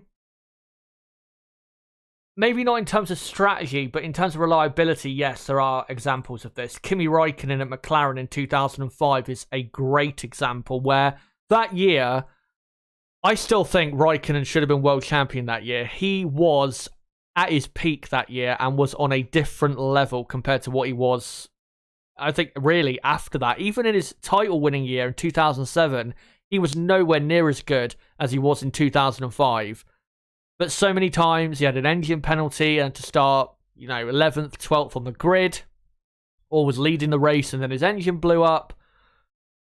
So many problems, and yeah, I think that really is the closest thing I can compare it to with Leclerc and Ferrari is Kimi at McLaren. And obviously, eventually, Kimi thought, fuck this, I want to go to a real team. And at the time, Ferrari were definitely more of a real team in fighting for the championship. And that's how he got his only world title. And wouldn't be surprised at all if Leclerc decides to do the same thing. Thank you for streaming so long. No problem. If Binotto is removed from Ferrari, who would take his place? Maybe Otmar. Or you mean Otmar Safnauer? I mean, if they wanted to go for Otmar Safnauer as Ferrari team boss, that would be a very good decision. The problem is, Otmar has only just started Alpine. So that might be a bit difficult to get him out of that contract. I mean, he would probably prefer to go to Ferrari because, I mean, who does not want to work for Ferrari? So yeah, I think he would. I think he'd take it, but like I said, getting out of that contract would be pretty tough. But I think Günther Steiner as well would be a massive upgrade on Binotto. I know people may laugh at that and think that's a meme, which it is to a certain extent, but Günther Steiner is actually, forgetting the swearing and the fuck smashing and all that stuff, Günther Steiner is a really good team boss. The reason Haas have not been that good in the last 2 or 3 years is not because of Günther Steiner. It's a lot bigger than that. It's due to them still relying on their chassis being designed by, I think, Dallara. Poor driver lineups at times. The car, design not being that good at times, but definitely their race pace really hampering the great strides sometimes they make in qualifying. Günther Steiner, like I said, is not the problem at Haas. And if he was in charge of Ferrari, trust me, the level of performance would rise by at least a level compared to what it's like now. There is no doubt about it, because Günther, he's not going to lie to you. He's going to tell you as it is, and he will say clearly to all of the team, if he was team boss, this is the standard, meet it or fuck off. That's what he would probably say, literally. So, yeah, I think Günther Steiner would be a pretty good team boss. Johan Isaac says, if there is another foul up from Ferrari, from the Ferrari technical area, they should be replaced. They are losing the championship for the team. Or are they secretly working for the other title contenders? Well, that's the thing. They're that bad, Ferrari, in certain areas. You would think that they are deliberately trying to lose. I think that's just how bad they are, that we actually sometimes think that. Are they actually doing it on purpose? Because you can't actually believe how bad it is at times. Shaz,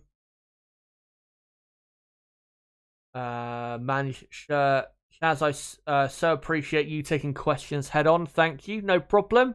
And yeah, I always will, so just make sure to keep asking them.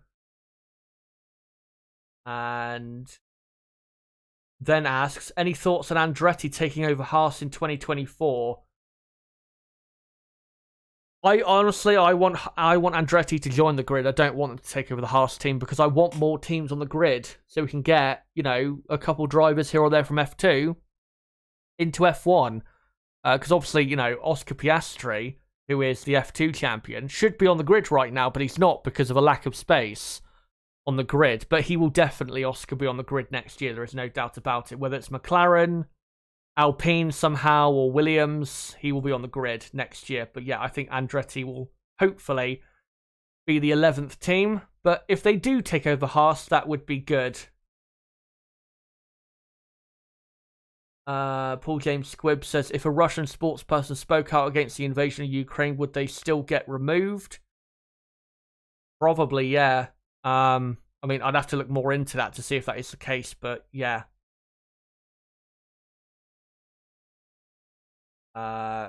Broccoli Games, can you do a prediction for every race? Not right now, but obviously when we get to those races, I will. Later in the season. Unreliability, is that the same as bad luck? For the driver, yes. Not for the team, because it's the team's problem. It's what they should be doing better. It's, their end of the bargain. Stuff like reliability. Let's find a few more comments, and then we'll get onto the midfield teams. Just trying to see if I can find final good ones. Ferrari with Gunter. Ferrari can't handle the truth. Yes, thanks for streaming so early. I'll be catching up on the sprint highlights in the morning. Watching F1 in Australia takes some commitment. It does, trust me. Obviously, the longer time viewers will know that my co-commentator Niblo and my good friend obviously lives in Australia, and I know that it's a pain for him. I mean, the European races are just about okay because they start at like midnight or just after, but yeah, still a bit of a pain, especially when you got work in the morning. Got Jula asked, VW, are they coming in? They're not officially confirmed as an entry, but they have said that they are going to enter Formula 1 for 2026, and they're going to enter the Audi and Porsche team. Now, it was rumoured that at this Grand Prix this weekend, Red Bull and Porsche would announce a deal to be partners for 2026 onwards, but that hasn't materialised as of yet. There are still some final details to iron out, but Red Bull and Porsche are going to be partners, there is no doubt about that. With Audi, what Audi are trying to do is buy a team. The thinking at the moment is that they're going to try and buy Sauber. The Sauber team being, of course, what the Alfa Romeo team is currently. And I think that'd be pretty good for Audi to buy Sauber. Because, obviously, when you look at a good example of a big manufacturer coming into Formula 1 and failing, in recent history, Toyota decided to go it alone and start their own team with their own personnel, and it did cost them a lot. When if they had bought, say, Sauber back in 2001, Toyota probably would have won a lot more. Well, they would have won something. Obviously, they never won a race in F1. Did Toyota?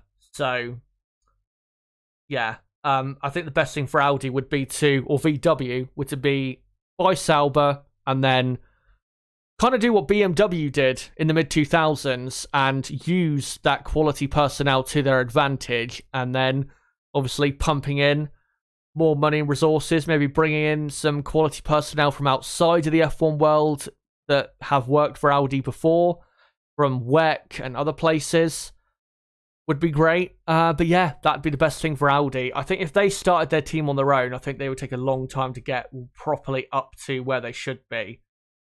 But yeah, it's going to be interesting for 2026. And I just almost forgot about this. I need to say this, though. I don't think I'll show it on screen because I think I won't be able to find it. It's too far back. But Michael Schmidt, who is one of the biggest and best journalists in Formula One, works for Automotor Sport in Germany, has reported that, so what we're going to get for 2026 is the 10 teams we've got now, most likely. Hopefully Andretti as well, but what we're going to get is Porsche with Red Bull, and then Audi buying probably the Sauber team and taking over that.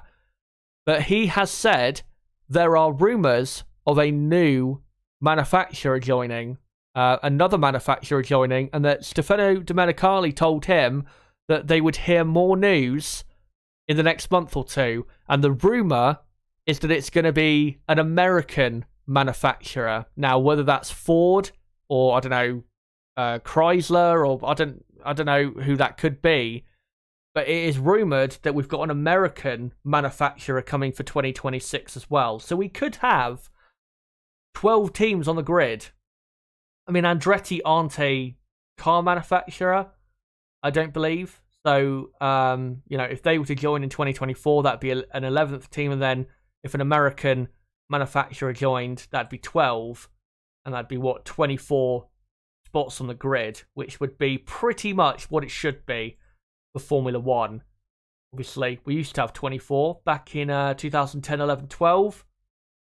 So yeah, I will update you guys more as to that situation. But yeah, looks as though we could have 12 teams possibly on the grid in 4 years' time, which would be fantastic. But guys, keep your comments in the chat coming, because I will come back to you guys soon enough. But now we are going to get into the midfield, and let's now get into them. I'll start with Alpine. Alpine had a pretty good result yesterday. Esteban Ocon qualifying 6th.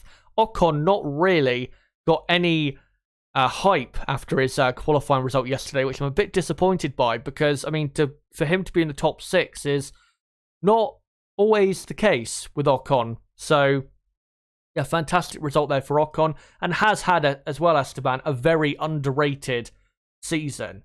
But again, it's not been talked about that much, has Esteban. But yeah, good to see him up in the top 6, and he will start because of Perez's penalty, actually, in 5th place. So he should, Ocon, finish at worst, I'd imagine, in P7 in the sprint. Fernando Alonso, like I said, had a broken floor. Don't know if that was through the whole of qualifying or if it was just for Q3. But still, he's in a good position for the not for Grand Prix, Jesus Christ. For the sprint, he's starting the sprint in P8. So 5th and 8th for them. That's a pretty good starting position. And I think if Haas don't have quite that great a race pace, I think Alpine will probably end up with the most amount of points out of any of the midfield teams in this sprint. Remember, they are 6 points, Alpine, behind McLaren in the Constructors' Championship. So if they can score 3 or 4 points in the sprint and then carry that through to a good race result tomorrow, then they will overtake McLaren for 4th in the championship. And given how Alpine are performing this season, they will probably keep that. So yeah, that would be that'd be absolutely fantastic for them. We'll see how they do in the sprint, but they should be absolutely fine to get both cars inside, say, the top 9 in the final classification of the sprint. For Alfa Romeo, Valtteri Bottas starts the sprint up in P11, or P12, sorry, for Alfa Romeo. Now, Bottas has good pace, and the Alfa Romeo, we know, has good race pace. The problem is, Valtteri Bottas doesn't really matter what he does today, because he will start Sunday's Grand Prix at the back because Valtteri has took on a completely new power unit for this weekend, breaking the limit for how many you're allowed to use, or how many races you have to go until you're allowed to use a new one. So yeah, Valtteri is going to be starting at the back regardless of what he does in this sprint. Even if he wins the sprint, I mean, he'll get the points for winning it, but he will not actually start in that position. So hopefully Valtteri can do something exciting. He's not really got anything to lose in this sprint race coming up. So yeah, let's hope he can do something interesting. Zhou Guanyu, I was a bit disappointed with his result. Ended up in 18th place, did Zhou, in qualifying. I mean, maybe that Silverstone crash is still playing on his mind. That's definitely possible. Definitely would have shook him up, that crash at Silverstone. But I expected better pace in this Austrian Grand Prix so far. Plenty of ground to make up, and I'm sure he will make up some ground to a certain extent, but most likely Zhou will probably end up in 14th, 15th place in the sprint at best. But yeah, Alfa Romeo, they've got decent pace, but with Bottas starting at the back of the grid for tomorrow's race anyway, I think it's going to be a pretty tough weekend for Alfa Romeo to really finish strongly in the points like they did in Canada, for example, a few weeks ago.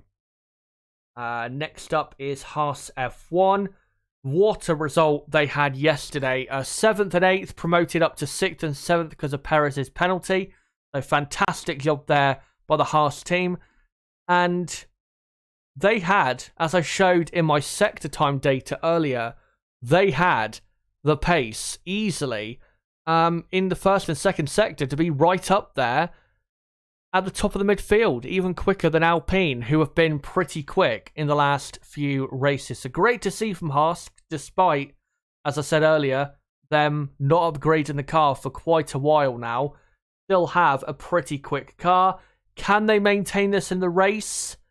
The only way I see them properly maintaining where they are, not exactly where they are, but, being, or ending up with both cars in the points, is if Mick can stay within a second of K-Mag and then hold up the pack behind. Because I feel as though if a Haas gets a bit lonely on track with cars behind who have DRS, then I think the Haas cars might start to drop back. Because like we've seen before, the Haas does not really look after its tyres that well. But yeah, great to see both drivers doing so well.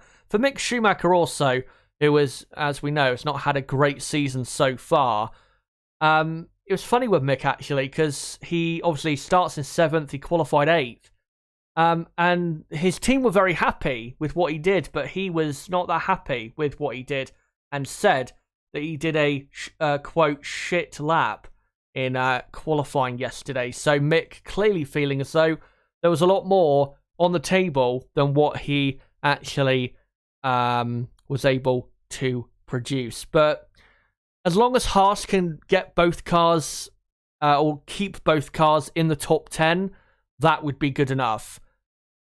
I'm not expecting them to be, 7th and 8th for the Grand Prix on Sunday. If they were legitimately that quick in the sprint as they were in qualifying, that would be great, honestly, for the race. And it'd also be great for the championship, for the Constructors' Championship, to see Haas scoring a few points and making things a bit more interesting in the lower bit of the midfield there with, AlphaTauri and Aston Martin. But yeah, I do hope that we don't see what we saw, especially here back in 2019, where Haas, despite a great qualifying position, just fell back through the field at a really fast and just bad rate of knots. Hopefully that does not happen.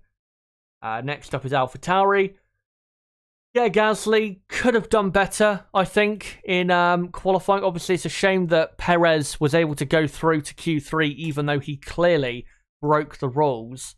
Because Gasly, with Hamilton's crash and Alonso's broken floor, Pierre probably could have been lining up for the sprint today in P8 if it wasn't for that. So that is, very disappointing. that all happened, but he's still in the top 10, and the AlphaTauri does look to be decently quick this weekend. Yuki Tsunoda is in P14. I'd be surprised, to be honest, if Tsunoda was to get into the top 10. But for Gasly, I think he has a decent chance of a top 10. I think what he needs to rely on, though, is Haas not having good race pace. I think that would help him massively, because obviously Hamilton just ahead of him, he's going to comfortably be quicker than Gasly, and Perez behind will probably pass Gasly quite quickly in the 24 laps. So he's got to hope, Gasly, for Haas to not have really that much race pace and to drop back like we have seen in the past. And if that does happen, then I think Gasly could end up starting the race in probably a P9 or a P10 or something like that. So we'll see whether he can do that. And hopefully for AlphaTauri, they can start in a decent position for the Grand Prix. Because I do feel as though they've got a decent car for this track. They just don't quite have the grid position for the sprint that they would probably, ideally like. And next up, Aston Martin. Obviously a terrible qualifying session for them. 17th and 20th with Sebastian Vettel starting at the very back, even behind Nicholas Latifi, which I know some people out there might think, well, Latifi is the GOAT, so obviously he's going to start behind him. But in all seriousness, this is very bad from Aston Martin. As we saw in the sector time data earlier, Aston Martin just don't really have any straight line speed with this car, even though they've now gone with a design that is a lot more, or pretty much like the Red Bull car. They still don't have that, prodigious straight line speed that Red Bull have. So, Aston Martin still pretty slow on the straights, and in the corners, they're not that much quicker either. But we have seen that their race pace does tend to normally be a lot better than what we see in what you call it, when it compared to qualifying pace. I mean, we saw that at the British Grand Prix, didn't we, where Vettel started 18th and then pitted early for a set of medium tyres and actually got his way up to, was it 6th place, 7th place at one point on the medium tyres. So the race pace is good with this team, but over a single lap, very, very poor it is indeed, unfortunately. But we'll see what they can do. As long as they climb 3 or 4 positions with both cars, then I think, honestly, that would be good enough for the Aston Martin team. But I'm not going to expect miracles with this team. And we'll finally go on to Williams. Alex Albon, what a job he did in qualifying to get P12 and now turns into P11. And if there is a couple bits of chaos in this sprint, Albon could start the race in the top 10 for tomorrow's Grand Prix, which would be a fantastic result. And also, their qualifying pace yesterday does illustrate that this new Williams car that Albon is running is definitely much quicker than the Williams car before. And I think from now on, we are going to see Williams, certainly with Alex Albon, because Nicholas Latifi, I don't think, has the new car yet, and I don't think he will for another few races. What do you call it? I think Albon is going to be someone to look out for in the Williams. Kind of similar to Russell last year and the year before, but not to the same extent, maybe, as we've seen with George Russell in the past at Williams. So, I think Albon should end up with a decent result, and as long as he can finish at worst in 13th place in the sprint, then he should have a decent chance then of maybe a point in the Austrian Grand Prix. And we saw with the speed trap data earlier that they've got a lot of pace down the straights. But those are all of the teams. And I'll cut back to these pictures as we've got an hour and 5 minutes to go, pretty much until the sprint begins at the Red Bull Ring. Guys, let me know what you thought of what I just had to say about all of the midfield teams, and keep your comments coming in the chat, and let me know, who do you think will win the sprint, finishing second, third, fourth, and fifth? Give me your top 5 predictions for the sprint race here in Austria. What I might do for people who are new watching, I might go through the sector time and max speed data again in a few minutes, just to get into that. Obviously, now we're a lot closer to the sprint. Right, let's go back through the chat quickly. Phonebox Chicken says Williams to switch engines when VW come in with their brands as well. There are a lot of connections with their staff. That would be great for Williams financially. We have heard, though, that for next year, if Williams do take on Oscar Piastri, that Williams are also going to take on Renault power units for 2023. So, yeah, there are going to be some changes there. I mean, the Renault power unit it's good, but it's not, it's not Ferrari and Honda levels of good, I would say. Just having a look at Twitter currently to see if there is if there's any news I can bring you at the moment. Nope, not quite. I will say that I don't like how long the gap is in between the the final practice session before the sprint and the sprint itself of 3 hours from the end of practice 2 to the start of the sprint. Normally on a Saturday, from the end of practice 3 until qualifying, it's only 2 hours. I've got to say I don't like how long it is. They need to probably shorten it down by at least half an hour. Don't quite understand why it needs to be so late in the day, but that is Liberty Media for you.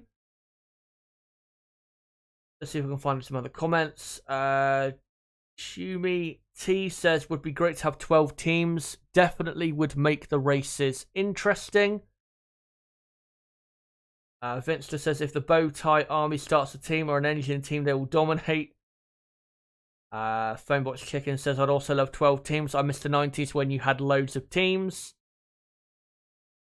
I think, really, we need, ideally, 12 teams on the grid. That's what Formula 1 needs. I mean, isn't the limit 13 that you can have on the grid for a Formula 1 season? I don't think we'll ever get 13 teams on the grid, but I think 12 teams on the grid would be ideal. I really hope Andretti can get onto the grid, but there are still people out there, well, not even people out there, people in F1 who are trying to block that from happening, namely Toto Wolff. And Michael Andretti came out, I think, a few days ago and was quite frank in what the reason he thinks is behind what Toto is doing or saying is because if Andretti joins, obviously, that's one less vote in favour of whatever Toto and Mercedes want when it comes to voting for certain regulations, certain changes to this or that, budget cap or, mid-season changes to regulations. And I understand that, but Toto needs to think of the, what is best for the sport or the series itself rather than himself. But obviously he's going to think of himself. That's what pretty much everybody on the grid does. They don't think about other teams. And obviously, if Andretti joined Formula 1, Mercedes would get less of a share of the prize money pie, which is why, or another reason why Toto doesn't want a new team joining unless it's going to be Audi. But I really hope Andretti can get onto the grid because I think they will definitely be able to do a good enough job. Alan Vaughan says, when Audi and VW comes in, oh my god, it'll be fun. Maybe. I'm not sure in year one it will. I mean, it'll be interesting, very, very interesting to see how Audi and VW get on in F1, because obviously Porsche have not been in Formula 1 since the 1960s, and they didn't do too bad back then. They won a couple races, I think, but they never really featured strongly back then, but they were a lot smaller of a company back then, I think, than they are now. And obviously Audi have never raced in Formula 1. They're one of the manufacturers that have never stepped foot into the sport. And yeah, it'll be very interesting to see how they get on. But I don't think, let's say Audi, when they buy, or if they buy Sauber, if that does happen, and for 2026 it's the Audi Formula 1 team, I don't think we'll see Audi properly, like, competing until probably 2028, 2029. When I mean competing, I mean, competing not for points or in the midfield. I mean for the top prizes, podiums, wins, championships even. Yeah, I think it'll take until probably 2028, 2029 at the absolute earliest to see Audi get to that position, honestly. I think Red Bull Porsche will be a more successful venture for the VW team, because Red Bull obviously are going to be in a great position by 2026, as they'll probably have a few more championships added to their collection by then. Alan Vaughan says, I've been watching since the 70s though, enjoy it so much I can't deal with the bullshit from the FIA though. Yeah, the FIA still pretty bad in their policing of the sport.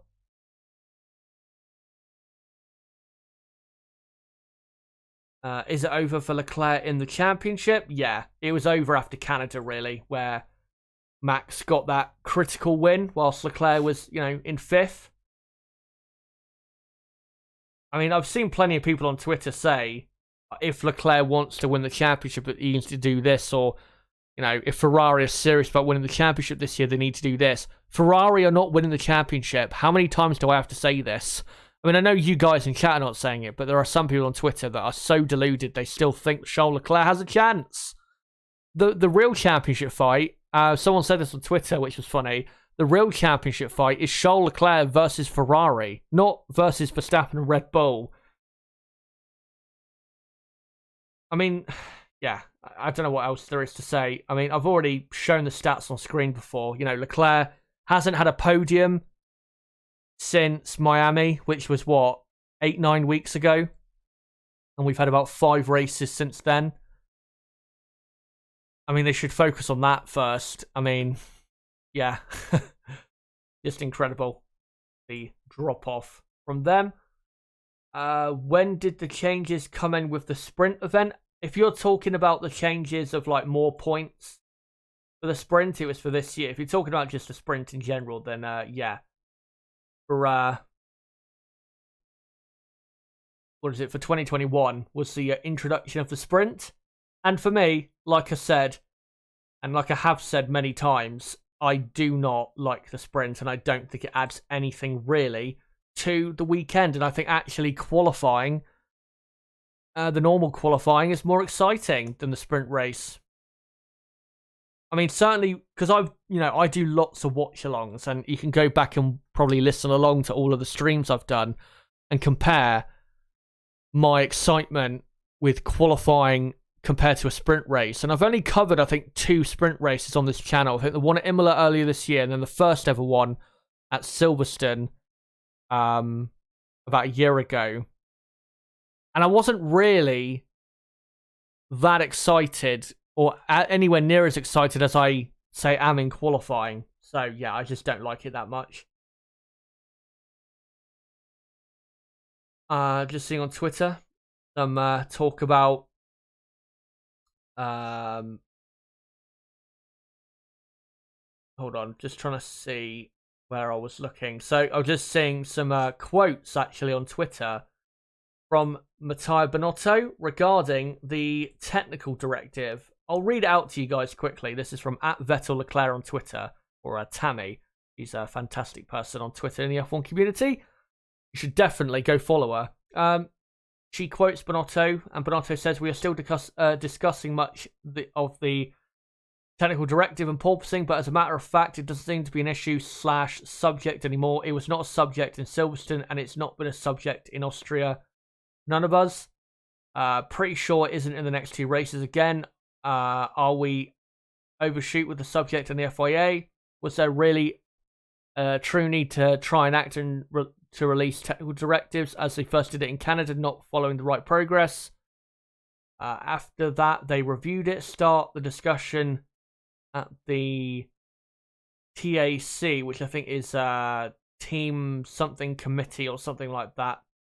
And then says there'll be new discussions to try and fine-tune it. And then says, Bonotto, on the floor, there will be some changes which will be required, but now a new clarification has been issued. New tests, new requirements, new specifications. It will take some time to do it. So at least it's good to relax it till Belgium, because it's not being a subject. There is no need to rush. Yeah, that's what Bonotto had to say in regards to the technical directive regarding the floors, which, like I said, yesterday has been pushed back to the Belgian Grand Prix at the end of August, which is obviously the return of the summer break in Formula 1. And can't see anything else at the moment regarding news. So I'll come back to you guys in chat. Make sure to keep your comments coming. Oh, scrolled a bit too far. Vettel should move to McLaren. You're so right, Zizaline. It's definitely something he should consider. I don't think Sebastian should yet be... I mean, who knows what he is thinking. Maybe he is pretty close to retiring from Formula 1, but I think should definitely consider other teams, because he could still move up the grid, and I think McLaren would be a pretty good move up the grid for him. And I honestly, if I was McLaren, I would definitely be looking to add Sebastian to the team. And I know people may say, well, Lando is the #1 driver there. Why would you hire someone who could challenge him? But at the end of the day, McLaren are not in a position really where they can have Lando as their clear #1, because they're a midfield team and they need, you know, someone of Vettel's quality, experience in that team. Eric says he thinks we Max, Sainz and Leclerc for the top 3. Joseph reacts, says, or asks, what about Honda coming back with their own team? There was actually an article about the 2026 regs, I think a few days ago, from Auto Motorsport, and they said currently Honda are, by the way, at the track this weekend, I think for discussions with Red Bull, but there are, quote, no current plans for Honda to continue in Formula 1 past 2025. Obviously, it's, you know, Red Bull powertrains officially, the Red Bull team, but Honda are still making power units for them. They've just pulled out mostly from Formula 1. But yeah, currently no plans for Honda to set up their own team. They could, you know, buy the AlphaTauri team. That is possible, but I'm not sure Red Bull would be that keen to give up their junior team to Honda, unless they did some sort of deal that Red Bull drivers would be allowed to, you know, be in that team, despite it being the Honda Works team. 1-car teams or 3-car teams as an option. Again, I'd like to see it. I wouldn't like to see it, to be honest, but yeah, we need more teams at the end of the day. The problem of not enough grid spots, I don't think really can be solved by, you know, extra cars for teams that we've, you know, currently got. And what it will do is it will shut out the smaller teams from being able to fight for points. Because if you have an extra Ferrari, extra Mercedes, extra Red Bull, then there'll only be like 2 points finishes then available for the midfield teams, which is, yeah, it's not good. Phonebox Chicken says Williams Renault is good for nostalgia. Not sure it'd be better than Merc engines though. True, but if they can get a better driver of Piastri in their car, I'm not sure it's that big of a downgrade. The Renault is pretty much as powerful as the Mercedes. It's not as reliable, but I don't think it'll be that bad, to be honest. Marco Catania asks, what did you think of Caterham? Terrible. Absolutely terrible. They had the most potential out of those three teams that joined in 2010. Them, Marussia, or Mana Marussia, and Hispania Racing Team. Caterham had the most potential, but they blew it so bad. Considering, what Marussia was still able to do, that Caterham should have been able to score points in their Formula 1 existence, but never did. And because they, I think in 2013 and 14, finished behind Marussia in the championship, that's pretty much why Caterham were not on the grid anymore after 2014, because obviously, the extra money you get for finishing higher in the championship would have been vital to keeping Caterham around. But as a result of that, would have led to Marussia going off the grid a lot earlier. Gotifi will win the sprint. Yeah, after Spa 1998 start. Joseph Reacts says, I think Perez and Max will take this championship fight right down to the wire. I'd hope that'd be the case, but I don't think that's going to happen. Max is, how many points clear of Perez is he? 34, is it? Clear of Perez? Max is going to win the championship pretty comfortably. I think Max will win the championship probably at the United States Grand Prix, which is in how many months from now? 3.5 months from now. And that is, after this weekend, that's another 8 races. And yeah, I think that's probably the race where Max will win the championship. Because you got to remember, yeah, it's 34 points to Perez now, but that gap will increase between now and, say, that US Grand Prix. Max will probably increase the lead he has over Perez in the championship up to probably almost 50 points after this Grand Prix this weekend. And then going into the summer break, it'll probably be 45 to 50 points. And then after the European season ends, it'll probably be 50 to 60. So yeah, I think Max has got it pretty much wrapped up. Easy Ferrari 1-2. Yep, here is Jan Sargent, who loves to comment about just how Ferrari are the greatest thing since sliced bread. Ferrari fastest car easily, which obviously it's not. Manj Shah asks, Chaz, do you think we might get a Middle East-backed team in F1, say sometime in 2028? I wouldn't mind a Middle East-backed team, as long as the money funding it was not soaked in blood. I think that's pretty much all I have to say about that. And I think you guys know exactly what I mean by that. I don't have any problem with Middle East or people from the Middle East owning an F1 team. Just, the circumstances behind the money that they have, or, the money that is funding the team, I think really does matter. That's obviously why I have such a big problem with the Saudi Arabian Grand Prix. So, yeah. If we can find some of the comments here. Heidi, I think it is, says they think Leclerc, Verstappen, Perez for the top 3 in the sprint. Frank says Ferrari should link driver radios and let the two work out the strategy. Would probably end up being better than what it has been.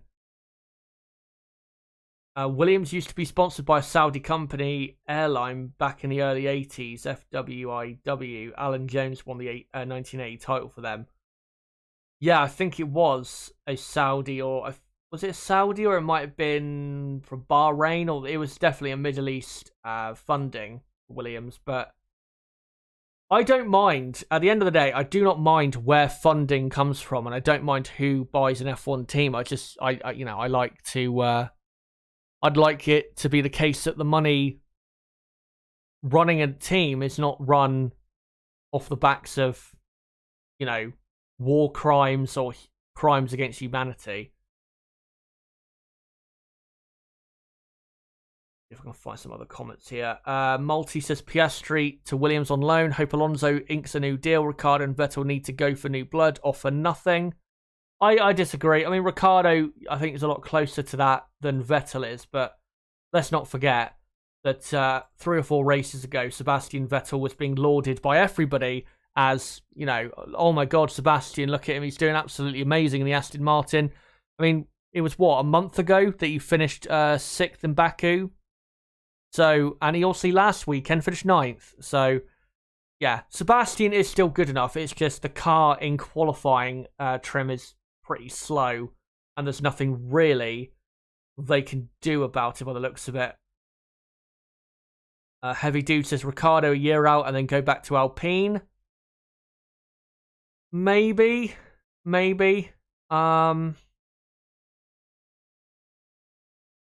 Yeah. I to be honest, I'm not really sure where Ricciardo goes if he leaves McLaren.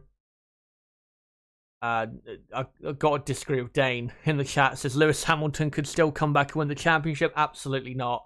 That's not going to happen. Let's see if I can find any more comments here. T-Time says McLaren owners are from the Mid-East, I think.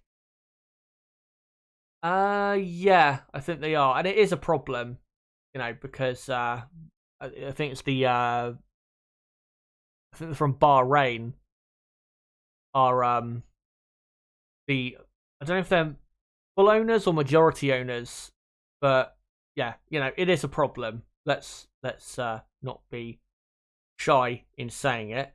Andrea Alexander says or asks, can you explain if it is possible for Lewis to win the championship? No. I mean, Lewis is, how many points behind is he? I think 88 points behind. I mean, if Lewis had clearly the fastest car right now for the rest of the season, then yeah, I think Lewis could maybe make a fight of it towards the end of the season. But he's still in the 3rd quickest car, so no. Lewis Hamilton will not be winning the championship, but given how Mercedes have improved their car, and the improvements they'll make next season, which I'm sure they will make, I think definitely Lewis can win his 8th championship next year. Just to update you guys, yeah, Ted Kravitz on Sky F1 said that Mattia Binotto confirmed they will need to change their floor to adhere to the technical directive that will be enforced at the Belgian Grand Prix. Whether that's oscillation for porpoising or the flexing remains unknown. So we'll see. I am going to do a video, by the way, on the flexing floor situation. Don't know when it will come out. Either between now and the next Grand Prix, or it will be in the summer break, but I will do a video about it and looking at it and whether Red Bull and Ferrari have cheated, how much of a difference it'll make if they have to change their floors, or looks so Ferrari are going to. And yeah, I'll make sure to do a video on that, covering that issue. And as well, guys, when it comes to when it comes to content for the summer break, I will confirm what that content is during probably the Hungarian Grand Prix weekend. Probably at the end of the weekend on like race day towards the end of that stream, but I will confirm what the plan is and what the videos are that I've got planned for the summer break. So yeah, plenty of stuff coming your way. Butterfly Blue Shorts says, hi guys, seems I'm late. Not really. I mean, we've still got another 40 minutes until the sprint race begins, so you're actually still, in decent time. Blade Rise, good to see you. Asks, where do you think Lewis could finish in the championship at highest? Bit early, I know, but I reckon top 4. I'm not sure. I think 5th, probably realistically at best, I think is where he could finish. I'm not sure about the top 4, because we have to remember, even though Ferrari are a disaster, they still have a very quick car. Do Ferrari. Let's see if I can find any more comments here quick. Pogie says, I think they should bring back Cigarette Company. Sponsorship, more money? No. But it would definitely generate a lot more money for the team. It definitely used to back in the day.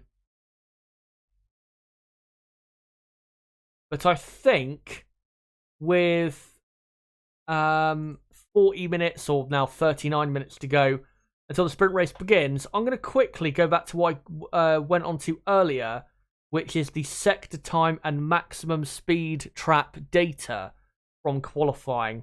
Again, if you guys watched me do this earlier, then sorry about this, but I do need to try and fill up these final 38.5 minutes. You may think as well with me doing these continuous streams that, maybe I have gone live a bit too long, but remember, we only get the sprint like 3 times a year, and normally on a Saturday, there's only a 2-hour gap between practice 3 and qualifying. So, yeah, this is not the usual case, this type of gap or delay, whatever you want to call it. But anyway, we'll get into the sector time data from qualifying and look at who are the best teams here at the Red Bull Ring. So, in the first sector, Red Bull definitely the best team. Not a surprise, Red Bull have the best straight line speed out of any team on the Formula 1 grid, and the Honda power unit still pulling some pretty impressive power as well.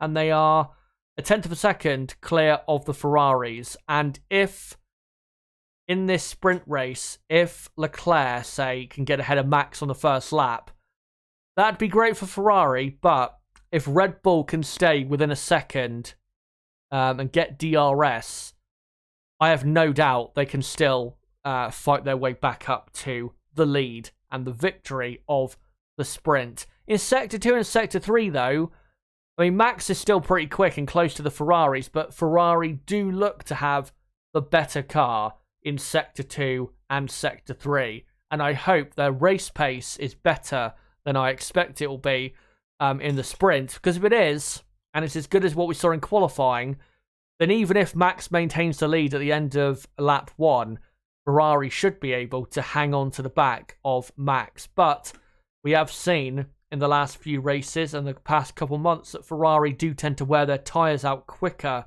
than Red Bull do. So we'll see what happens on that front. Yeah, Red Bull, I would say, are, because of their speed in the first sector, they are slightly ahead of Ferrari. And then Mercedes are very quick in all of the sectors compared to the top 2 teams. In Sector 1, they're quicker than Ferrari. And then in Sector 2, they are slower than Ferrari and Red Bull, but it's only by about a tenth of a second, which is not that bad, to be honest. And then in the final sector, they're pretty much mixing it with Ferrari and Red Bull. So Mercedes have the pace to fight with those 2 teams.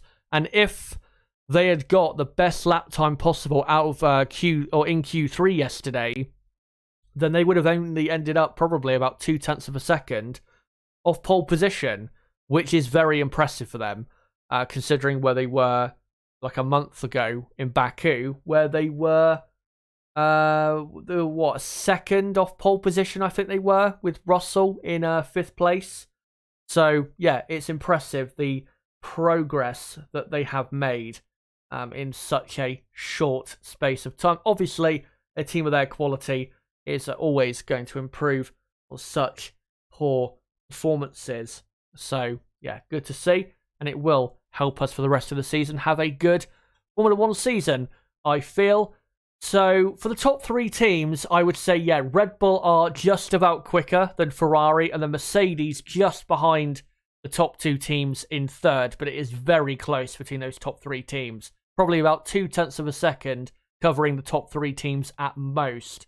And that, obviously, is very close. And for Formula 1, is pretty close, because normally we don't get that close of a gap between 3 teams in a Grand Prix weekend. And then after that, Haas F1 were pretty clearly the quickest team out of the midfield teams. And I know Esteban Ocon ended up ahead of the 2 Haases in qualifying, but that was only because Ocon had much better pace in the final sector. In Sector 1, Haas were just as quick as Ferrari and almost as quick as Mercedes.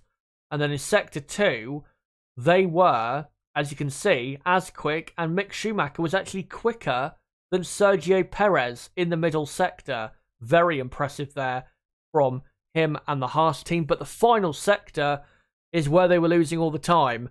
If they were only a couple tenths off in the final sector, say off the top teams, then Haas would have easily been 6th and 7th in qualifying and would have been starting this sprint in 5th and 6th. Possibly would have got a car ahead of Russell, obviously, who crashed in Q3 and wasn't able to do an improved lap towards the end of qualifying. So Haas had very good, like I said earlier, qualifying pace, but can they keep this going into the sprint? Not sure they can, because with that final sector speed, if that continues in the sprint and the race, then they are going to be a bit of a sitting duck coming out of the final corner, then beginning, Sector 1 and Sector 2, where there are plenty of DRS activation zones and overtaking opportunities. And then after that, you'd have to say Alpine were looking the 5th quickest team.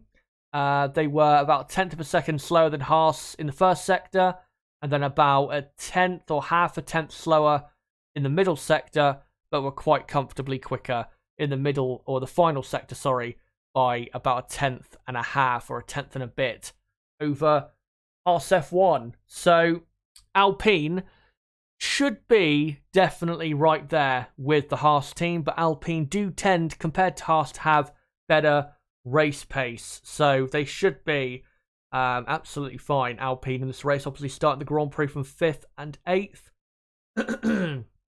And then finally, what we'll get on to is obviously McLaren, a team we're used to seeing up in the top 10, at least with one car being Lando Norris.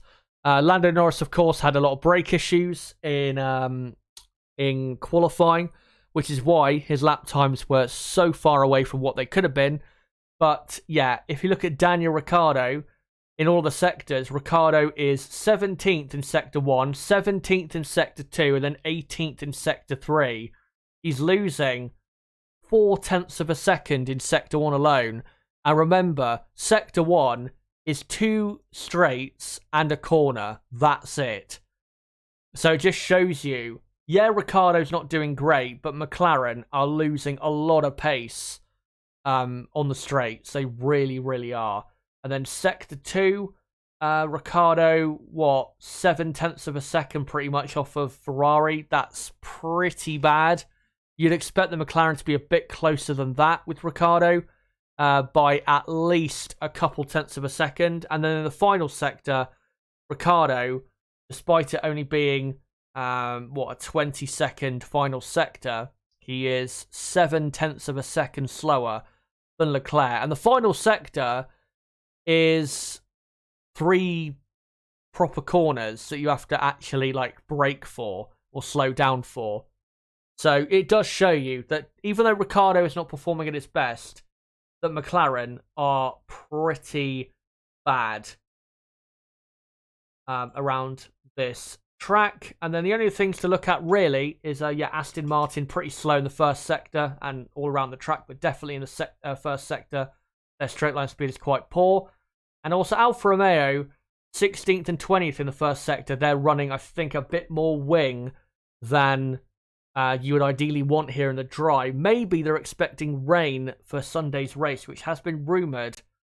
We'll see if that actually does happen. By the way, if anyone is wondering in chat, we have, 30 minutes to go until the sprint? I will get the timer back up on screen in a moment. Just want to go back into this data quickly. So we'll go quickly into the maximum speeds. So yeah, this main speed trap, you can see on the left-hand side of your screen, that speed trap is the one, I think, right before they break for turn 3, where they reach the highest possible speed.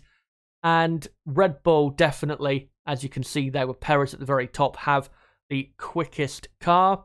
Williams very quick, which is definitely helping their performance and Alex Albon's performance in qualifying, and that's definitely something to look out for in the Grand Prix. Also, Haas F1 very quick down the straights, that definitely helped them.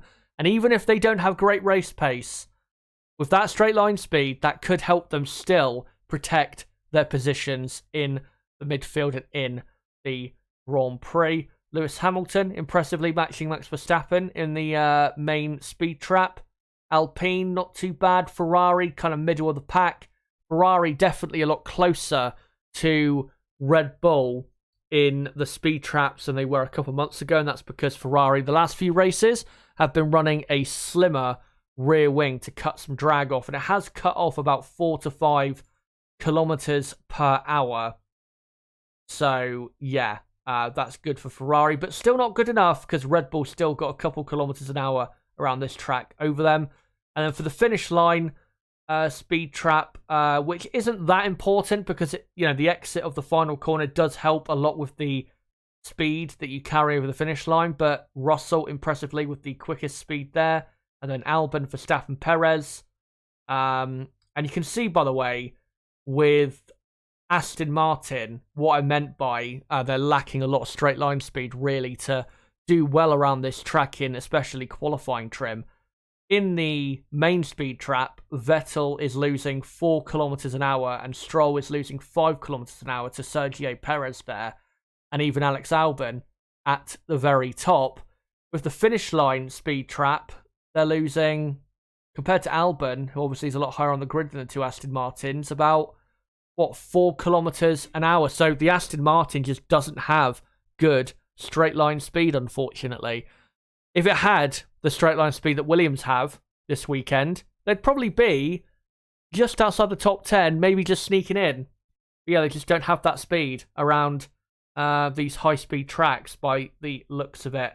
But those are the maximum speeds, and those were, again, the sectors. Here's a quick look at it again if you want to quickly memorize anything. But remember, to watch out for certain cars in this. What do you call it? Certain cars that are doing well in these sectors. Make sure to watch out for them in the sprint. We won't go on to that, and I'll get rid of that countdown quickly because it is actually incorrect. But guys, we have, let me get it on screen quickly. We have 28 minutes now to go until the sprint, and I am going to quickly, in a moment, turn my TV on. I like to keep it off when I don't need it to be on because my TV gets very, very hot. So I am probably going to mute my microphone in a moment to turn it on and get it all set up correctly for, obviously, me watching along the session. But guys, make sure to keep your comments coming in the chat, and I'll make sure to get to them. And also, let me know what you predict. If you've not, and yes, Rook, I am going to change it now. I'm just doing that right now. But now we're on to the watch-along part. Just wanted to say, yeah, for anyone who has not posted what you predict for the sprint, give me your top 5 prediction for this sprint race coming up. And I'm just going to quickly post out the link again on Twitter. So just give me a minute, guys. Let me just quickly get this done, and I'm probably going to post it on my community tab as well. Thankfully, won't have to change the thumbnail. But let me just quickly do these hashtags as well,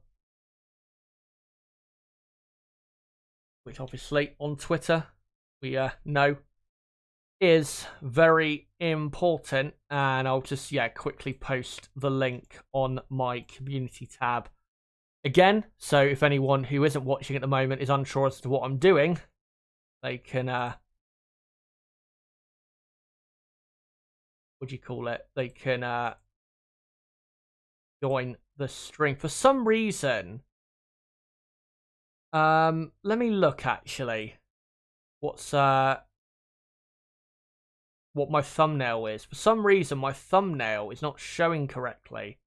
It should say Sprint Race Live, the thumbnail, but for some reason on the homepage it's showing as qualifying live. I don't quite understand why that is.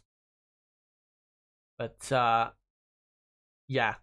For some reason that's messing up. I remember it did do that in the final race of last year, which was annoying. But yeah, we're now on to the watch-along part, and like I said, we've got 25 minutes to go until the sprint race. So let me know, guys, in the chat what you think is going to happen in this sprint. Let me read out some more comments, though, before we get into the final few stats before the sprint, and before, obviously, I turn my TV on for the sprint. Tea time, so I don't think Charles will win World Drivers' Championship in a Ferrari. Yeah, I'd have to agree with that, sadly. He's definitely good enough himself, Leclerc, but I don't think Ferrari are, as a team, good enough. Andre Alexander says, thanks very much from, I think, Italy. Tea Time says, Santander is screwing Charles' F1 career. I have seen that conspiracy theory online that the reason they were favouring Sainz a bit at Silverstone is because obviously Santander are a sponsor of Ferrari, and they've always been a big sponsor of Ferrari when they've had Spanish drivers, obviously when Alonso was at the team back in the early 2010s. I don't want to get into conspiracies, but if that's what they did, actually, in truth, then that is so incredibly stupid, but I don't think that's what they did. Or at least I hope not. Blade Rise says, I don't understand how Lewis was kind of frequently purple or very competitive in Sector 1 with Mercedes not having a fast car in a straight line. Hoping Lewis can make good progress today. Well, previously in the season, earlier in the season, yeah, Mercedes were not that quick down the straights. That's, yeah. The first 4 races this season, they were pretty slow, but they have made a lot of improvements to that, so that's not really the case anymore. As we saw both Hamilton and Russell was, were up in the Sector 1 times and the speed traps to a certain extent. Andres is listening all the way from Trinidad. Oh, Trinidad, okay. Mancha asks, Chaz, have you ever done a collaborative watch-along? Any plans to do so? If you mean, if you're talking out with another streamer or something, I've never done a collaborative one on this channel, no. I did, the first ever watch-along I participated in was actually on the F1 Words channel for the 2018 Australian Grand Prix. I think he's still got it on his channel as an unlisted stream, but he got really good views for that, and yeah, I was on that stream watching along the race with him. I think that was the first time that was that the first time I had ever been on a stream?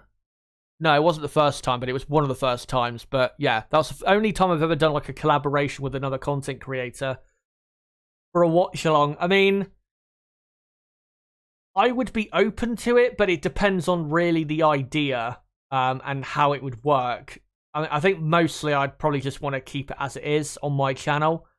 But I would be open to it, but it'd have to depend on what type of situation it would, turn out to be. Let's see if I can find some other more comments here. Razvan, so many people are betting on Max. Something is not good. Aline says, do you think there's going to be a big crash during lap 1? Hopefully not. What's the HD in Chaz HD stand for? Dying to know. Just dying. The reason my channel is called that is because I used to be a big fan of Zerka who obviously is part of the Sidemen, and his channel, I think his actual URL is Zerka HD, and that's where it came from. It was, I was a fan of him, so I decided to call my channel Chazza HD. I wouldn't say it's necessarily a copy, because his actual channel is not called Zerka HD, it's called Zerka, but it's just a URL. I think it used to be called Zerka HD, but yeah, I used to be a big fan of him, so that's why I thought, you know, Chazza HD had a nice ring to it, and that's why I've had it since 2016. Obviously, I had an old channel where I did content from I think 2015 until midway through 2018, and then I've had this channel since I think about this time 4 years ago when I created this channel.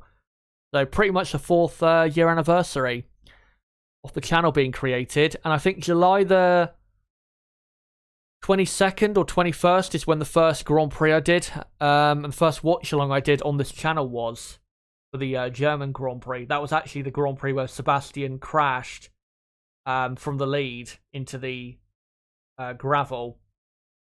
As soon as everybody else says Verstappen, Perez, Leclerc, Sainz, Ricciardo, okay, wishful thinking. Indeed, that is wishful thinking. Astro Steva says, I'm seeing sprint race watch along, but I can't even say that word. You said it's too complicated for my mouth.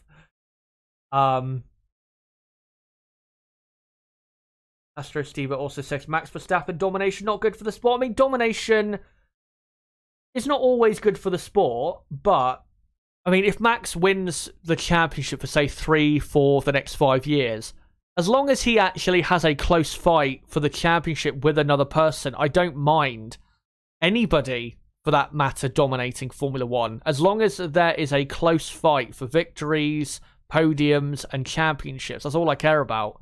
I mean, yeah, Verstappen is dominating this season, but not like Red Bull clearly have the best car, and we know that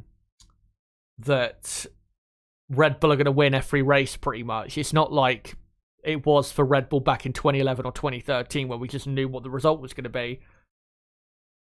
So, yeah.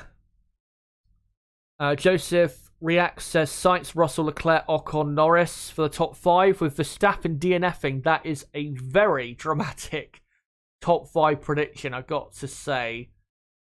How many DNFs, asks Aline? Maybe 1 or 2. I mean, it's only 24 laps, so probably 1 at most, to be honest. But I think what I'm going to do, guys, is quickly turn my TV on and get my TV ready and get it on the Sky F1 channel ready for the sprint race itself. So what I'm going to do is I'm going to mute my microphone for probably somewhere between 30 seconds to a minute. Sorry about that, obviously, but I need to get my TV obviously turned on. But I will be back in a few moments. Let me know, though, in the chat. Keep letting me know what you think is going to happen in this Grand Prix by posting your comments in chat. And yeah, I'll be back in hopefully a minute at most.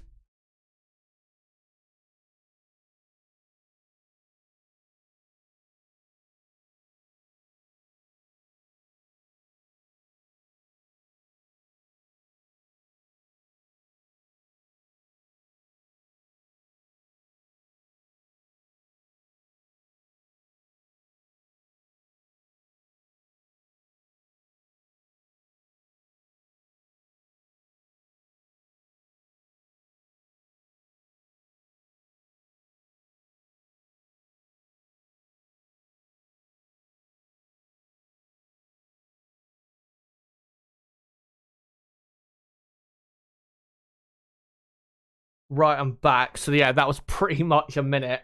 I had to switch it over to a different HDMI as well, quickly. Not cable, just a different setting. Because I was playing the F1 game last night. Hopefully you guys, some of you have got the F1 game, by the way. I'm practicing on the wheel at the moment, and I've got to say, I did struggle a bit on F1 2021 with the wheel. I got my racing wheel towards the end of that game's life, but I am doing pretty well on the new F1 game, and I'm definitely feeling as I'm getting a hang of racing on the wheel, and my pace isn't too bad as well. So yeah, that's all good. Bro, people are gambling on Max like crazy. Why? Well, he's won what 6 races this season, is it? And he's what do you call it? He's obviously on pole for this sprint, and he's won here 4 times. I think it's a pretty safe gamble. What would be a proper gamble is going for like Russell or Hamilton to win the sprint or win the Grand Prix on Sunday, to be honest. As I'm currently looking at the grid, and I think Ted Kravitz is doing kind of a grid walk for this, and Charles Leclerc is just getting dressed up, and obviously the Ferrari cars or the Ferrari personnel dressed up in their usual uniform of circus gear. And Leclerc in this Grand Prix in this sprint looking for his first podium since Miami, which was a long time ago.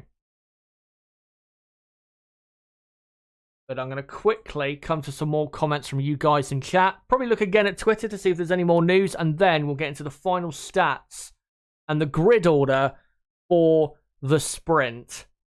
Keep your comments coming in the chat. Max should get this easy, says Rook, and the Ferraris might trip over themselves and give Perez or Russell a look in, possibly. Chazza, do you eat snacks during race days? No. Well, I do eat eventually, but just not on stream. I mean, last weekend when I streamed on qualifying day for 4.5 hours, and then I streamed for 6.5 hours on race day, I didn't eat or drink anything. I just did the stream right through. What I do normally is I will wake up about an hour to an hour and a half before the stream starts, because normally I get the stream set up the night before, so I don't have to, fiddle around in the morning when I'm absolutely fucked to get it set up. And then, wake up, do a couple little vocal exercises just to make my voice a bit, or not as deep, and a bit better. And then do the stream. And then I don't really eat or drink anything that majorly until the streaming is done. So, yeah. As Ted Kravitz is currently looking or pointing all about at the Mercedes floor, the Mercedes car of George Russell, I think that is. Vinster says Max has only been dominant the past few races. Lewis was stomping everyone for years before this.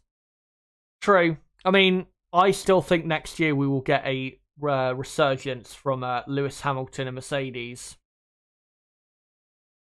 So I don't think, even if Max wins the majority of the championships on offer between now and 2026, when we get a new set of regulations, it's not going to be like Michael Schumacher in the early 2000s, where most of it is just, pretty much sealed for him.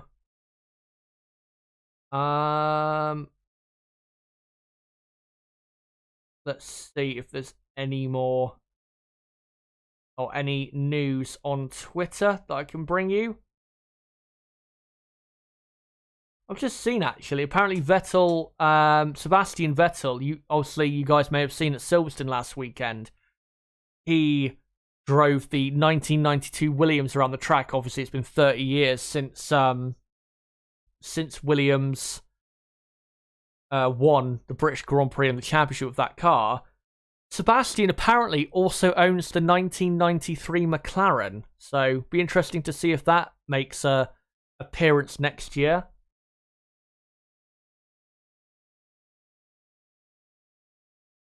Right. And Sebastian says he's already had a private track day and specifically asked to have Senna's settings applied. That's that must have been fun. For him? No, can't see anything anything. No, I can't see anything at the moment regarding any new news. So, what I think I am going to do, and hello to some of you in chat, great to see you joining for the final few minutes before the sprint. I think we should probably now get on to the final few stats and things to remember going into the sprint.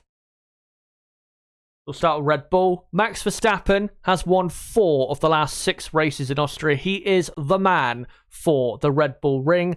And in every race in Austria Max has finished, he has finished on the podium. Except for 2015 when he was in the Toro Rosso. So Verstappen is the clear favourite to win around this track. For Ferrari and Charles Leclerc, Leclerc has 2 podiums at the Austrian Grand Prix, both second place finishes. Since Leclerc's last win in Australia, he has only scored 1 podium in the 7 races since. Very poor record for Leclerc, and almost all of it is not his fault. And Ferrari's last win in Austria was in 2003 with Michael Schumacher. They used to dominate this race back in their dominance period, but they ain't dominating this Grand Prix anymore, but hopefully they can do a bit better than they've done in the past. Mercedes and Lewis Hamilton next up. Hamilton has 2 race wins in Austria, and Mercedes have won 6 out of the 10 races in Austria since 2014. And obviously 2014, the Austrian Grand Prix came back onto the calendar. There was a 11-year break between 03 and 2014 where it wasn't on the Formula 1 calendar, and Mercedes, for the first time since 2011, have won 0 out of the first 10 races. They'll look to make that different this weekend. And finally, for McLaren and Lando Norris. Lando Norris, look out for him today. He has finished in the top 6 of every F1 race he's competed in, with 2 podiums in 2020 and 2021. Every F1 race he's competed in at this track, by the way, not in Formula 1 period. That'd be a very impressive record considering McLaren are a midfield team. And just for note's sake, McLaren's last win in Austria was in 2001 with David Coulthard. They also used to have a great record here, McLaren, back in the late 90s, early 2000s, but haven't had a tremendous winning record here since then.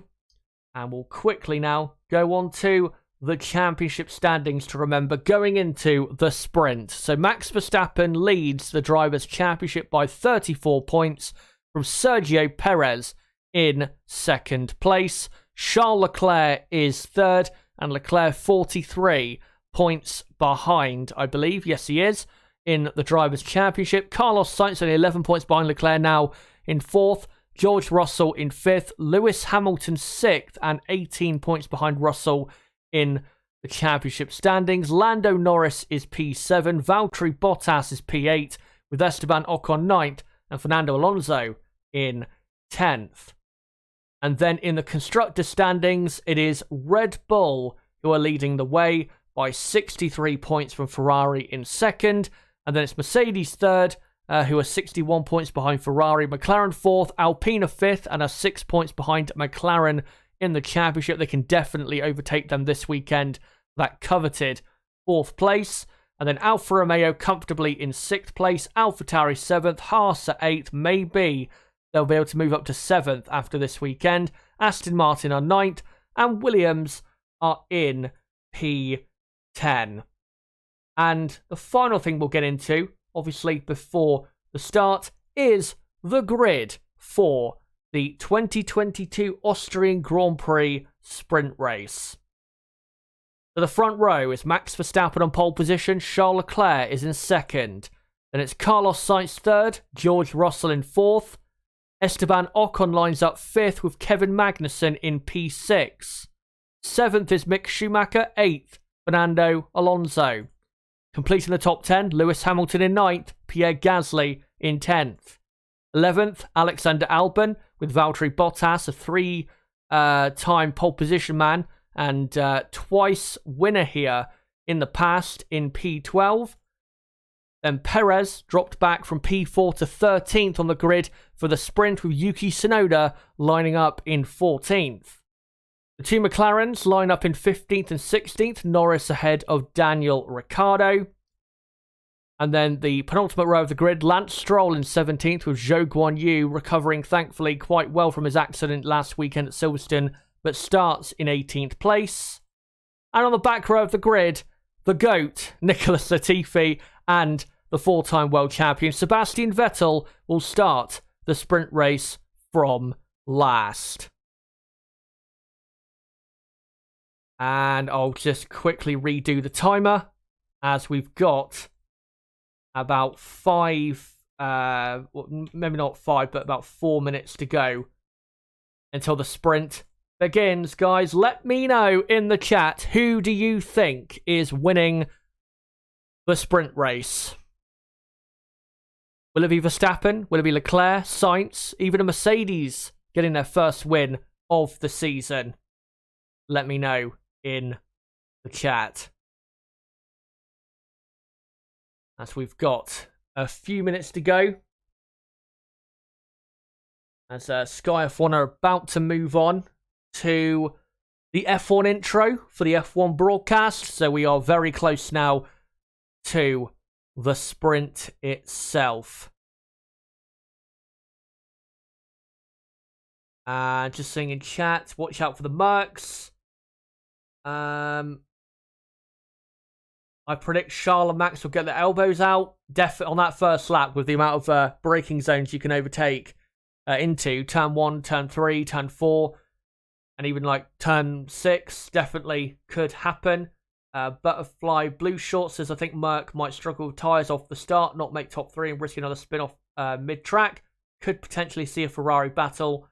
Yeah, we will see. And people saying Max to win by 12 seconds. Astro Stebo says Max. Easy Max win. Super Max wins. Verstappen will win. Well, let's see. And hopefully it will be a bit more exciting and maybe surprising than we initially expected. As we are about to get into the sprint race. And the F1 intro now starts playing. Simply recharged says Max will win. Hamilton win to make things interesting indeed, but he's too far back on the grid, unfortunately. But I think now I'll get rid of the timer and I'll get my graphics up now. So, yeah, starting grid there on the left-hand side. I will get the tyres up when I can. Hopefully they're all starting on the same tyre. That would help for me. But it will be a 24 lap race, which is about a third's race distance. And I'll just quickly adjust these pictures. So there you go. And we are just a couple minutes away from the beginning here of the sprint. So get ready, guys. Let's hope, because the sprint races so far in their history have not been too great. Let's hope this one can actually be, this one can justify the existence of the sprint. That would be pretty good. So just trying to get some stuff ready. And reminder, as they're showing on the F1 broadcast now, the 3 compounds for this weekend are the 3 softest compounds. So if it is very hot at any point, then the tyres will suffer quite a bit. As they now on their broadcast are now going through the starting grid. But like I said, I will get up on screen the tyres when I know who is on what compound. But probably not going to know that, unfortunately, until lap 2, lap 3. Which is sad, but that has been the case, unfortunately, in the last 2 or 3 races. It should be soft tyres for pretty much everyone, but I don't know if that actually is going to be the case. But it would make my life a lot more, or a lot easier, if that was the case. As they just about now cut to the grid, and still some tyre blankets on all of the cars, and yeah, I expect it to be soft tyres for everyone. As Max knows exactly what he needs to do. Remember, he got pole position here in the 2 races in Austria last year, so he knows exactly what it's like to start this race on pole position. I believe Leclerc there was on the medium compound tyre. Yeah, looks as though a lot of people are on the medium. I think Russell was on the medium as well. It looks as though we've got medium tyres here. But, yeah, looks to be medium compound tyres for pretty much everyone. And there you go, lap counter on screen. Obviously, I'll start it up when we actually get into the race itself. But I think most of the top 10, if not all of the top 10, are on mediums. And what's happened here? There's a yellow flag waving. Is it for Fernando Alonso? Alonso's tyre blankets are still on. What have they done? Alonso's stuck on the grid. Have they forgot to take his tyre blankets off, or they've just not done it in time to avoid a penalty to get his car ready? A disaster for Alonso. He's pretty much out of action here. Well, we'll have to see what Alpine have done there, but yeah, the car's up on its jacks on the grid.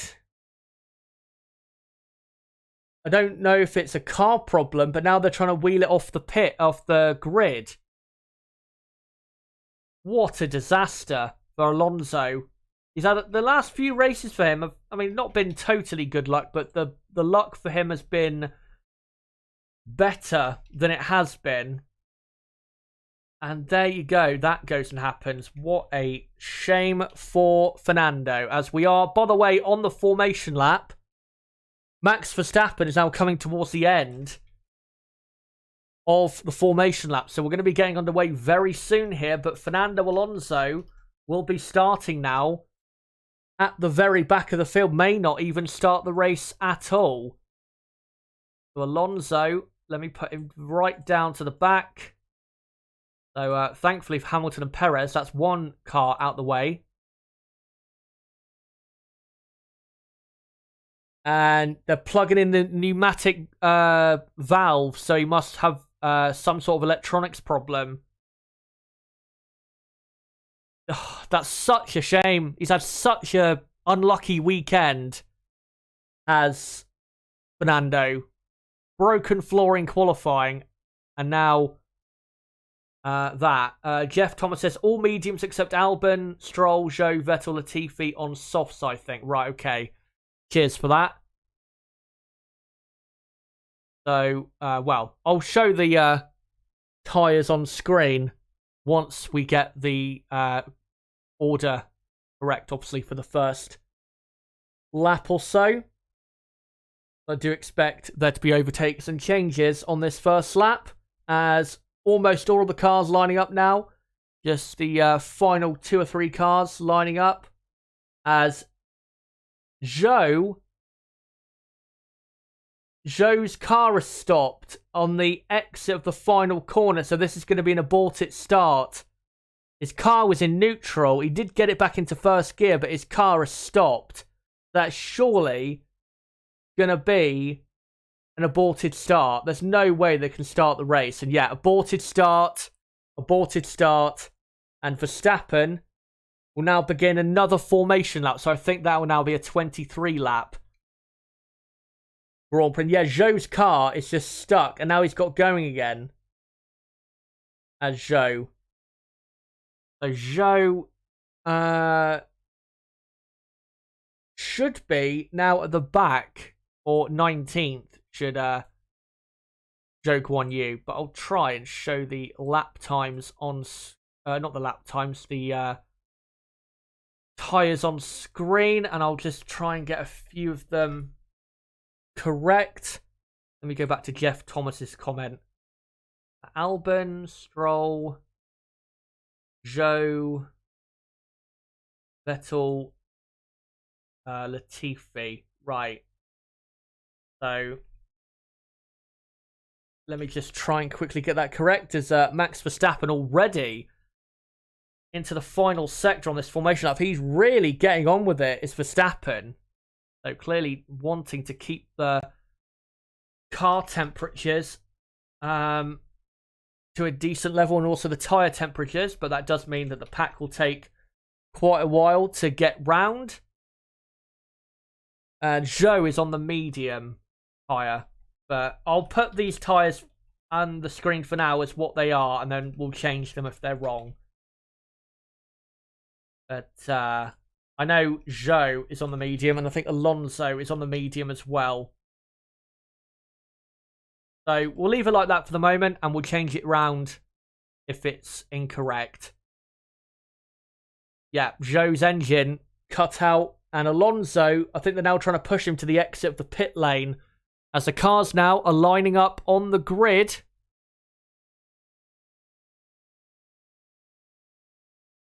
And yeah, now Verstappen just coming in now to his pole position slot. So we've still got another 30 seconds or so, probably, or just over that, until lap 1 actually begins. And Zhou comes into the pit. So I think he might be out of the race here, as Sebastian Vettel will be the last man on the grid, on the actual, grid itself, and he is on the soft compound tyre,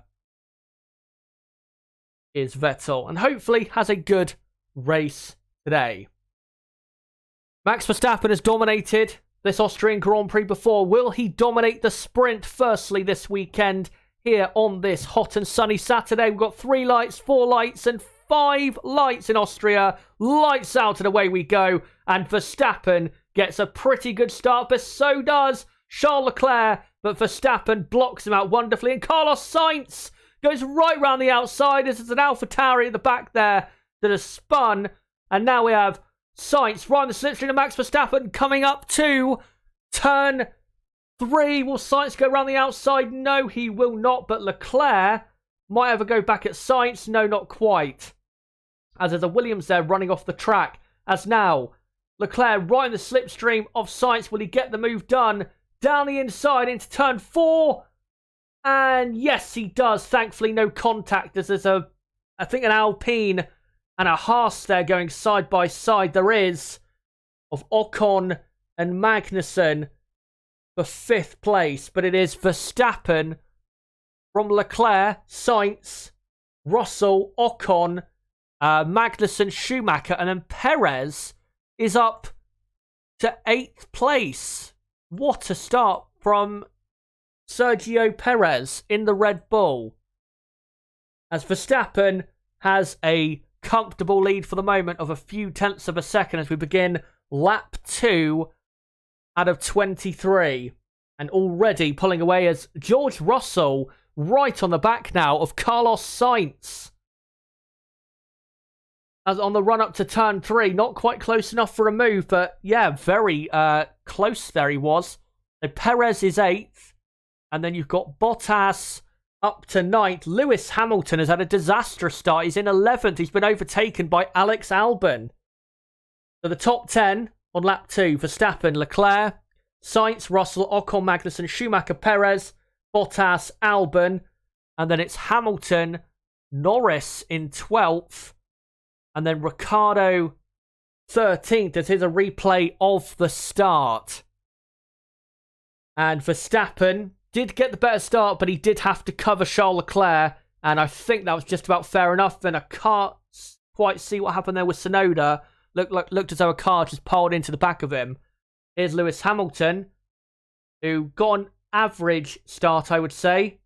And right, so that's why Tsunoda went off. Tsunoda got an absolutely incredible start and then came across Lewis's tyre, and that sent Tsunoda into a dramatic spin at turn 1.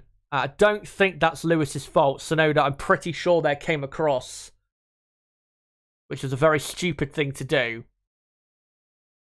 As we're now on lap 3 at a 23, and just a replay of how close the Ferraris got. The Ferraris, good racing between Sainz and Leclerc, but it did get awfully close. And Leclerc made sure to get back into second position. So, yeah, Verstappen on lap 3. It's Verstappen leading by 2 seconds. What a lead he has. Verstappen running away with this sprint. Leclerc second, Sainz third, Russell fourth, Ocon fifth, and then Magnussen, Schumacher, Perez, Bottas, and Albon. And then it's Hamilton, Norris, Ricciardo, and then you got Sebastian Vettel in 14th. Let me just update that it is now lap 4 out of 23, and Max does a fastest lap of a 108.6 as Lewis Hamilton goes up the inside of Alex Albon for P10. So Lewis is up to 10th. And Lando Norris now all over the back of Albon in the Williams. And Albon, though, will he keep the position? He will, but does push off Lando Norris, which I'm not sure that's going to go down well with Lando. But Albon is now down to 11th. And then it's, Norris, Ricciardo, Vettel, Stroll in 15th. Alonso, by the way, is out of the race. What a shame. We'll get to what his issues were later. As Ricciardo having a go at Lando there. And then it's Latifi 16th. And then Tsunoda 17th, Gasly 18th, and Zhou in 19th. So 2 McLarens running very closely on track as Verstappen begins already lap 5 out of 23. And I'll just update the tyres quickly. So Lewis Hamilton obviously is on the medium compound as Charles Leclerc there does a fastest lap of a 108.3. Good lap time by him as Kevin Magnussen dived down the inside there of Esteban Ocon but went too wide, and now he's got Mick Schumacher all over the back of him, just too deep there on the brakes, and Mick not quite going to go for the move here as incident noted for Albon forcing Norris off track at turn 3. And he won't be able there to go for an overtake. As Carlos Sainz, by the way, closely following Charles Leclerc. Leclerc not able to get off down the road. Sainz looks as though he's quicker than Charles Leclerc here. As we now begin lap 6. And Sainz has DRS and he's quite close now to the back of Charles Leclerc. Be interesting to see what happens here. Sergio Perez, we're looking at on the mini screen, is very close behind the 2 Haas's that are battling quite hard. And Carlos Sainz up the inside. Oh, that looked like he was going to hit him. That was so close. Ferrari must be flinching on the pit wall when they saw that. Thankfully, no contact was made as Lando Norris has now passed Alex Albon. And yes, Sainz looks way quicker right now than Leclerc. Leclerc doesn't look to have a ton of grip. As I just noticed, Tsunoda has passed Nicholas Latifi. I just want to update that Alonso is officially out as we have begun lap 7 as Alex Albon is all over the back of Norris and he's re-overtaken him. And now Norris has got back ahead. We're not seeing it, we're watching the 2 Haas's. But Norris is up now to P11 and he should be able to pull away from the Williams. I say that, but Albon is still within about half a second of him. As here is Carlos Sainz all over the back of Leclerc. Leclerc defending like mad into turn 4. And Sainz round the outside, but Leclerc forces his way up the inside and forces Sainz to give up the move. This is really rough stuff from Charles Leclerc. He is driving with a vengeance today. And after that British Grand Prix, this is him just purely taking his frustrations out on Carlos Sainz. And well, they are possibly here costing themselves a chance at fighting for the sprint win, because Max Verstappen almost 3 seconds clear now of the two Ferraris. As yes, Sainz went up the inside, locked up, went wide, and then got a decent run out of the corner still, and ended up having a go, but Leclerc forced himself back through, and I'm sure Sainz will be complaining that it's a bit too aggressive, and it was right on the limit there from Charles Leclerc. And the Ferrari pit wall at the moment have decided not to do anything, which is good for them, because normally when they decide to do something, it's an absolute disaster. As Lewis Hamilton here goes round the outside. Great move at turn 3 of his ex-teammate Valtteri Bottas. So Lewis Hamilton is up to 9th, as Daniel Ricciardo now, I've noticed, has passed Alex Albon as well. Let me just update that. And also the tyres as well. So Albon obviously on the soft compound tyre, Ricciardo on the medium. McLaren making some good progress here. Good race pace, but we have seen this with McLaren, that they have a lot better race pace than single lap speed. As Alex Albon has a 5-second penalty for forcing Norris off the track, and I have to say that is fair, because he did push Norris off, as Perez still stuck right behind the two Haas's, but Mick has DRS on K-Mag, which is why Perez can't really get his way through here. Looks to have calmed down at the moment at Ferrari, as Magnussen losing a lot of time to Mick on the straight. There's Perez, goes up the inside of Schumacher at turn 3. A brilliant move there by Sergio Perez, and Perez is up to 7th.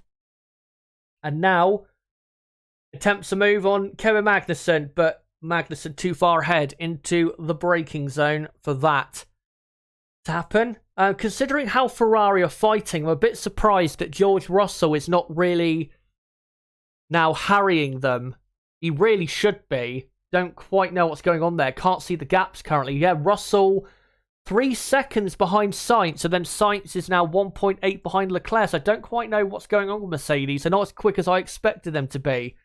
Maybe that crash yesterday has affected their cars somewhat, as we're now on lap 10 out of 23. As Sergio Perez now sets his sights on Kevin Magnussen. Just one update, though, that, Tsunoda is up to 16th, and then Gasly is up as well, as Perez goes round the outside of Magnussen at turn 3, and, gets the move done. So Latifi now is down to 19th, and, Perez is up now to 6th. And his next target, Esteban Ocon, is only 1.7 seconds up the road. So that should be pretty easy for him to, make that move, as we're now on lap 11 out of 23. Only 12 to go in the sprint. Not been too bad, you have to say, so far. But let me just do the tyres quickly. Latifi on the soft at the very bottom, as Sebastian Vettel has spun off. I just saw him go down the order. He spun off on the gravel trap on the exit of turn 6, and he's now reversing back onto the actual road itself so he can get going again. So Vettel is down to 19th. What a disaster. He made good progress, Vettel. He got up to 13th, 14th place, and then spun. And that's pretty much now his sprint finished, and he will now be starting the race from the very back. And didn't quite see that replay. But was it contact with Albon Yes, it was. Well, that looks a bit of a 50-50, but I'd have to look back at that, to be honest. Vettel gave him space. Not a ton of space, but he did give him space. But yeah, I'd have to look back at that, really. But I wouldn't be surprised if Albon got another penalty. As Carlos Sainz, by the way, has lost all that momentum he had. And he's now 2.6 behind. 2.7 now behind Charles Leclerc. Don't quite understand what has gone on there. Unless Ferrari have told him to not fight and to get back. But we're now looking at Sergio Perez, who is all over the back of Esteban. Ocon's now come to turn 3, and Perez, will make that move up to P5. As the two Haas's still very close on track. Mick Schumacher still trying to make a move on Magnussen, with Lewis Hamilton right behind Mick as well. As we're not quite seeing the Haas's back there. Yep, they're still there, and Lewis unable to make an overtake work at this time. Let me just update a couple of the tyres. So, the only people on soft tyres are what? Albon, Stroll, Latifi, Vettel. And yet the order is correct as it is on my screen. As we're now on lap 13 out of 23. And Lewis Hamilton now all over the back of Mick Schumacher. But Schumacher still within a second of Magnussen. So this will be a pretty hard overtake for Lewis Hamilton to make. As Ocon, thankfully for him, still has DRS from the back of Perez, which will help him. As Lewis Hamilton, is he going to send it? Not quite. Probably should have. As gets a good exit, though. And he should at least have an attempt here into turn 4. And will he go for it, Hamilton? Not quite. He'll try the switchback, though. And he gets a very good exit. And, Mick almost closing the door a bit too aggressively there, but gets away with it just about okay. Good defense from Mick Schumacher here. Very good defense. And proving his worth. And he's got to make sure, though, he stays within a second of Magnussen so he can still get that DRS help down the straights. And he will still get that DRS help, thankfully for him, as we're now on lap 14. And Hamilton still stuck behind that gaggle of cars. But has calmed down now, this fighting. As, well, I say that, Mick Schumacher still kind of having a go at Kevin Magnussen. And gets a pretty good exit. Not sure if it's good enough, though, for him to make the move on K-Mag into turn 4. And even though, yes, Mick is a lot quicker than K-Mag, they need to kind of keep it this way, Haas, so they can protect the positions with both cars. Because if Mick passes Kevin and races off down the road, then Magnussen, I fear, might fall back through the field quite quickly. As because of this racing, Valtteri Bottas and the Alfa Romeo is now starting to join this battle. As Verstappen, I can tell you, is 2.5 seconds clear of Charles Leclerc on lap 15. Carlos Sainz now 3.2 behind Leclerc. As Hamilton still stuck behind Mick Schumacher. And yeah, Valtteri Bottas and the two McLarens joining the fight. Because of Valtteri Bottas' penalty for tomorrow, McLaren are on for a 10th and 11th place starting position for the race. So that would be pretty good for them. And definitely Daniel Ricciardo doing a lot better than he has done previously. And he's actually all over the back of Lando Norris within a second. Not able to overtake as Lewis Hamilton still having a think or a possible go at Mick Schumacher, but not quite getting the overtake done. And yeah, Mick, very astute in defence here. Lewis has got to get past these two cars. Because he needs to be, because now Perez is 5th, he needs to get into 6th place, Hamilton, and he only has about 7 laps to do it. As I noticed, or I did notice, that Tsunoda and Gasly swapped positions briefly, but Tsunoda is back ahead. Daniel Ricciardo on the radio now, probably asking to be let through because he's much quicker. He does look to be quite a bit quicker than Lando at the moment. Hamilton still within a second of Mick, but Mick looks as though he might be having a go at his teammate. No, not quite.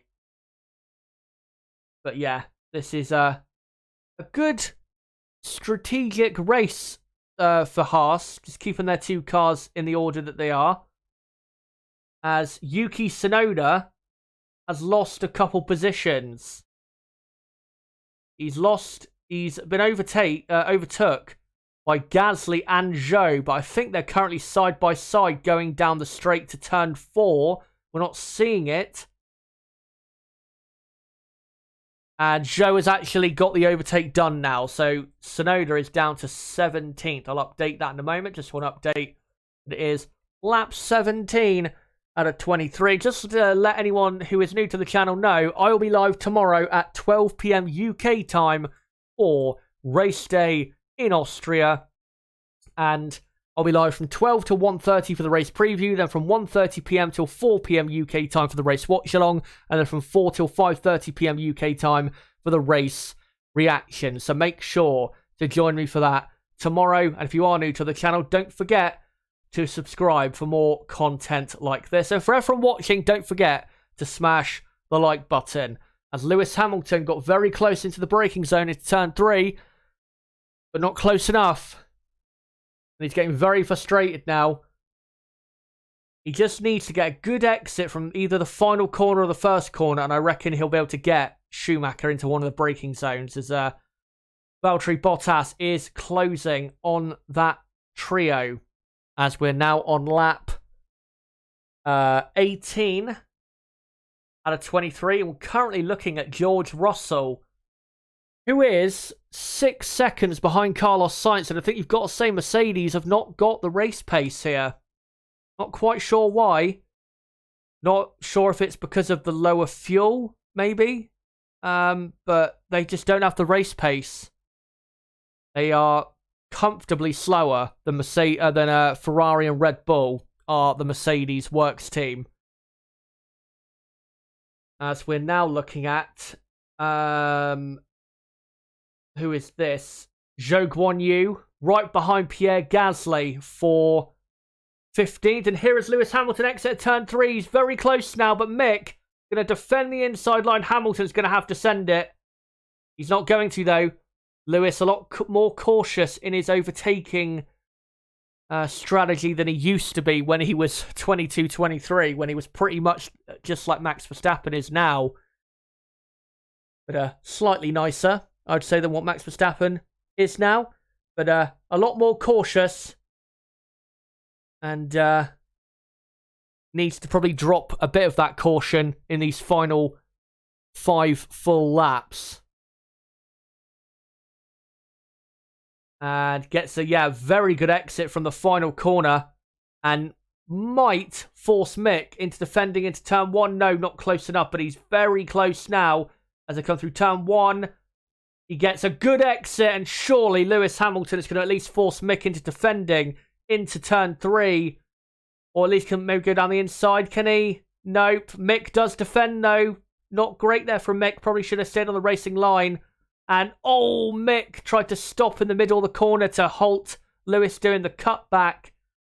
But Lewis has got the inside line, has he? No, Mick cuts him off and keeps ahead. This is brilliant from Mick Schumacher. Defensive driving, showing he has definitely the qualities of his father when it comes to defensive driving. Not quite as dirty as his father, but definitely as strong. And, here's a replay. And Mick, I think intentionally, just didn't quite accelerate out of the corner. Not that that's, cheating or anything like that, but he knew Lewis was going to do the cutback, so he tried to halt his progress with that by just going a little slow through the acceleration zone. He said, Lewis is saying on the radio, the car ahead has gone off at least 4 times in front of me. And they say, copy that. Valtteri Bottas now on the back of this pack, and he has DRS available. As Lewis Hamilton down the inside, does he go? No. At turn 3, surprised he didn't go for it there. He really should have. But now Mick Schumacher does not have DRS anymore. That will help. As Hamilton round the outside.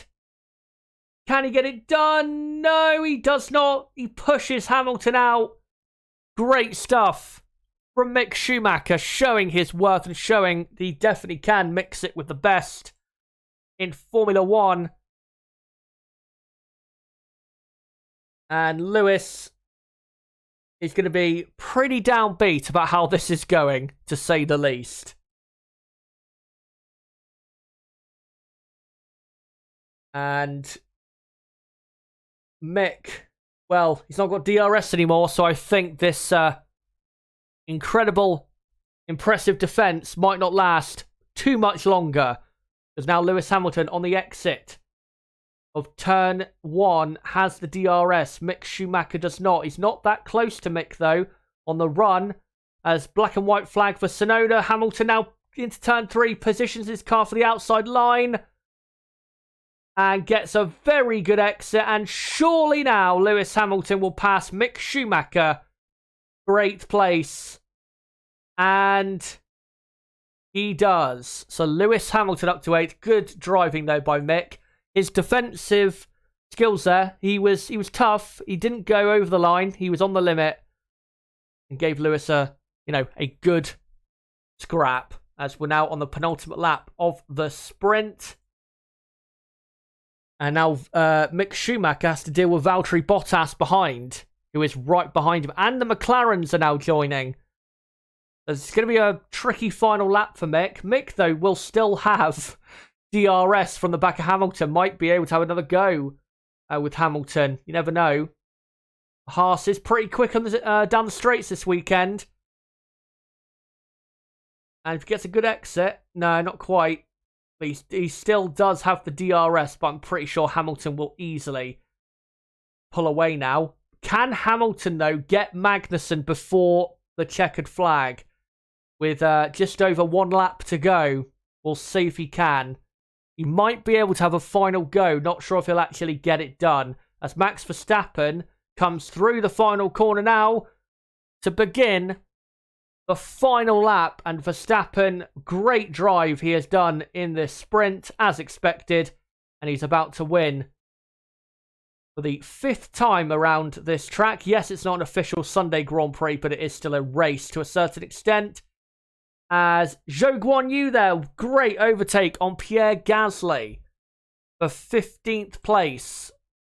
Despite his problems at the very start of the sprint, he's had a good fight with a couple cars in this sprint.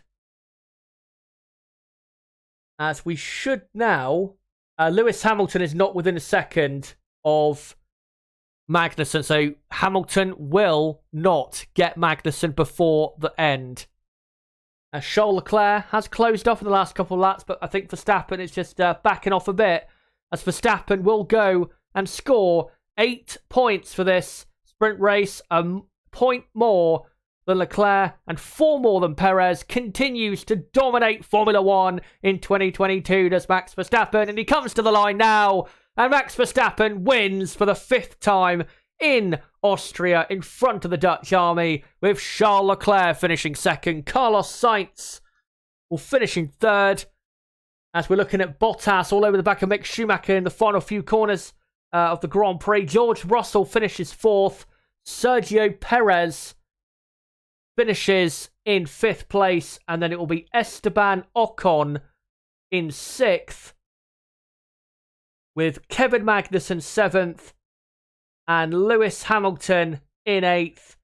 Mick Schumacher 9th, Bottas 10th, Norris 11th, Ricciardo 12th, and then it'll be Albon 13th, Stroll 14th, Zhou 15th, Gasly 16th, Tsunoda 17th, Latifi 18th, Vettel 19th, Alonso retired.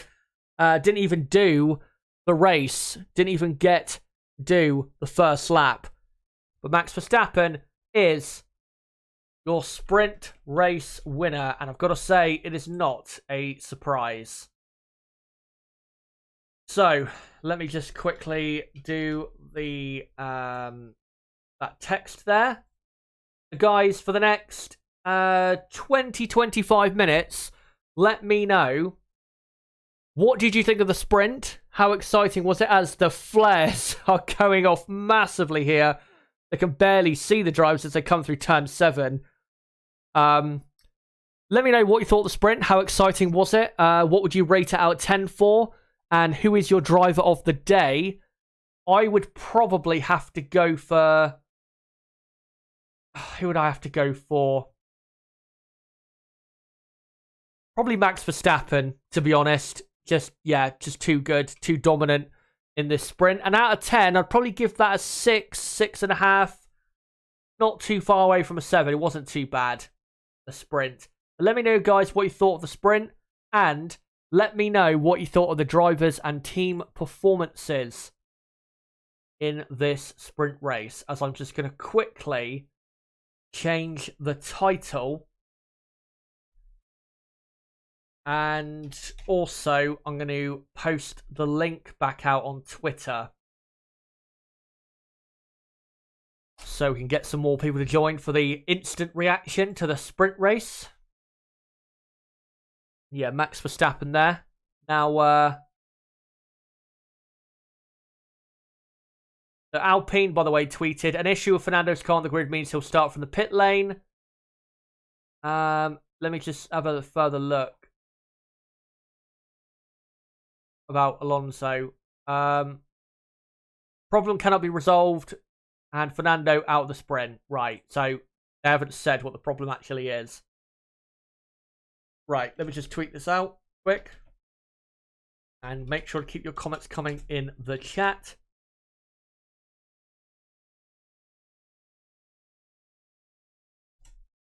And I'll just get this tweeted out as quickly as possible so we can get straight into it.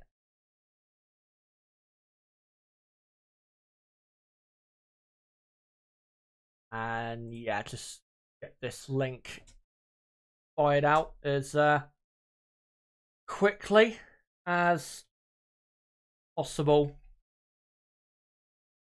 And yeah, let me know, like I said, your driver of the day and your rating out of 10 for the Grand Prix, or the sprint race, whatever you want to call it.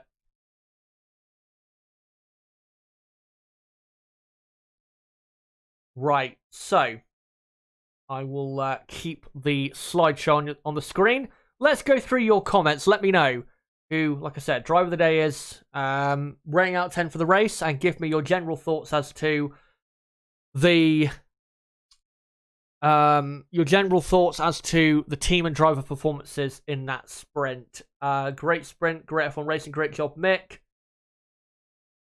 This was a great sprint. It was definitely the best sprint we've had so far. I wouldn't say it was a great sprint, probably a good one. But around this track, it's not really... You know, this track is probably one of the easiest to overtake at, to be honest. Does set us up, though, for a good race tomorrow, given how... You know, if you get within a second of another car, we saw plenty of times in this sprint how easy it was to be able to make an overtake work. Thank you, Prank, for that, who says thank you. What happened to AlphaTauri this year? I just don't understand. Yeah, their car just not as, I think, aerodynamically a lot worse than it was last year. Especially in the high-speed corners, it's not got a lot of grip. Aline says 8 out of 10. Mick as driver of the day. I did consider it, but I think because he still ended up losing position, I can't quite give it to him, so I'd have to give it to Verstappen. If Mick had held on ahead of Lewis Hamilton, I would have said Mick Schumacher. But I mean, I know people will say, well, you can't criticise him for losing position to Hamilton because Hamilton is, you know, better driver, faster car. But he probably should have done maybe a better job at getting past Magnussen. Because,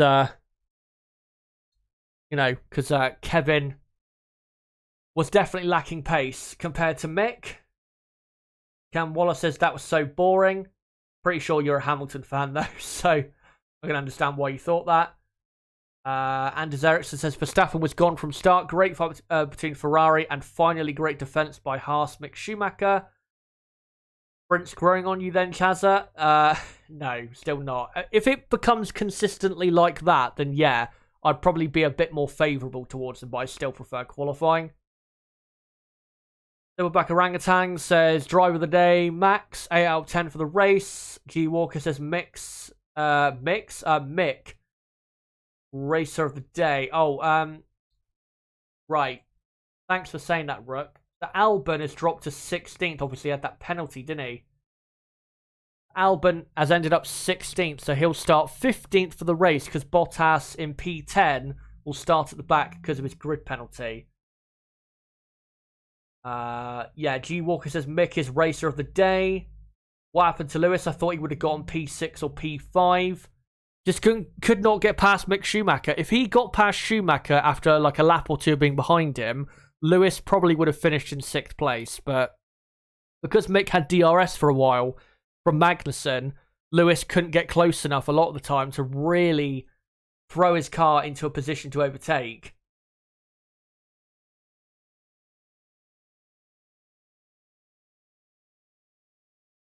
Astro Stevo, sorry, saying seeing title as 2022 Austrian Grand Prix sprint race reaction, but now, but all text still in italics. But yeah, what do you call it? The thumbnail I've just left, because that's the thumbnail for the sprint. But yeah, thankfully the title is different. As long as it says sprint race live, not qualifying live, then that's all good. G Walker says 9.5 out of 10. That's a very good rating. James says, I missed the sprint race. What happened to Lewis? Oh, yeah, that's when you said he should have been 5th or 6th. Yeah, held up behind Mick Schumacher for about 3-4 laps too long.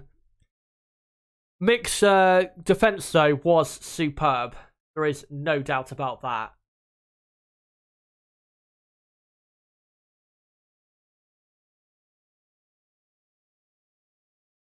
Hamilton didn't find this track that easy to overtake. I think with Lewis, though, he's not as aggressive as others anymore compared to what he used to be like. So, yeah, I think he could have been a bit more aggressive with his car, but I understand if he doesn't want to. Bravamos says Max was too good. Is it finished? Yeah, it finished about, 10 minutes ago, did the sprint. Peace out, friends. Always forward. Thanks for that, Camel Tube. Ken Waller says, no, Chaz, it was boring because nothing happened at the front. Well, that's not correct, because obviously we had Leclerc and Sainz fighting quite aggressively, and we had some great fights in the midfield as well. So it was a pretty good sprint race compared to what we've had previously.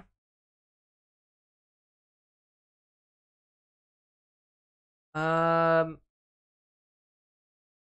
7 out of 10, Vinster says, would rather have quali. Haas was looking strong today. Indeed. Oburu says, lol, Naomi Schiff kills me with her shorts and long sleeve jackets. Not going to comment any more on that. Astra Stevo says, Mick impressed today. He is in a Haas and a semi-rookie kinda, my driver of the day. Rook says, Verstappen had more pace in hand, it looked like, from the lap data. Every time Leclerc pushed, Verstappen responded instantly to maintain the gap. Yeah. Max was definitely the quickest out of those front cars. There's no doubt about it. And it definitely looked towards the end of that sprint that he was backing off quite a bit compared to what he could do. The final 2 or 3 laps. So, yeah, Max, as long as he maintains the lead like he did in the sprint for tomorrow's race, I think Max is going to run away with tomorrow's 2022, not 2021, 2022 Austrian Grand Prix. The championship lead, by the way, is up to 38 points now in Max's favour from 34. So great for Max. But I think probably now, unless I've got some more news to bring you. Let me have a look.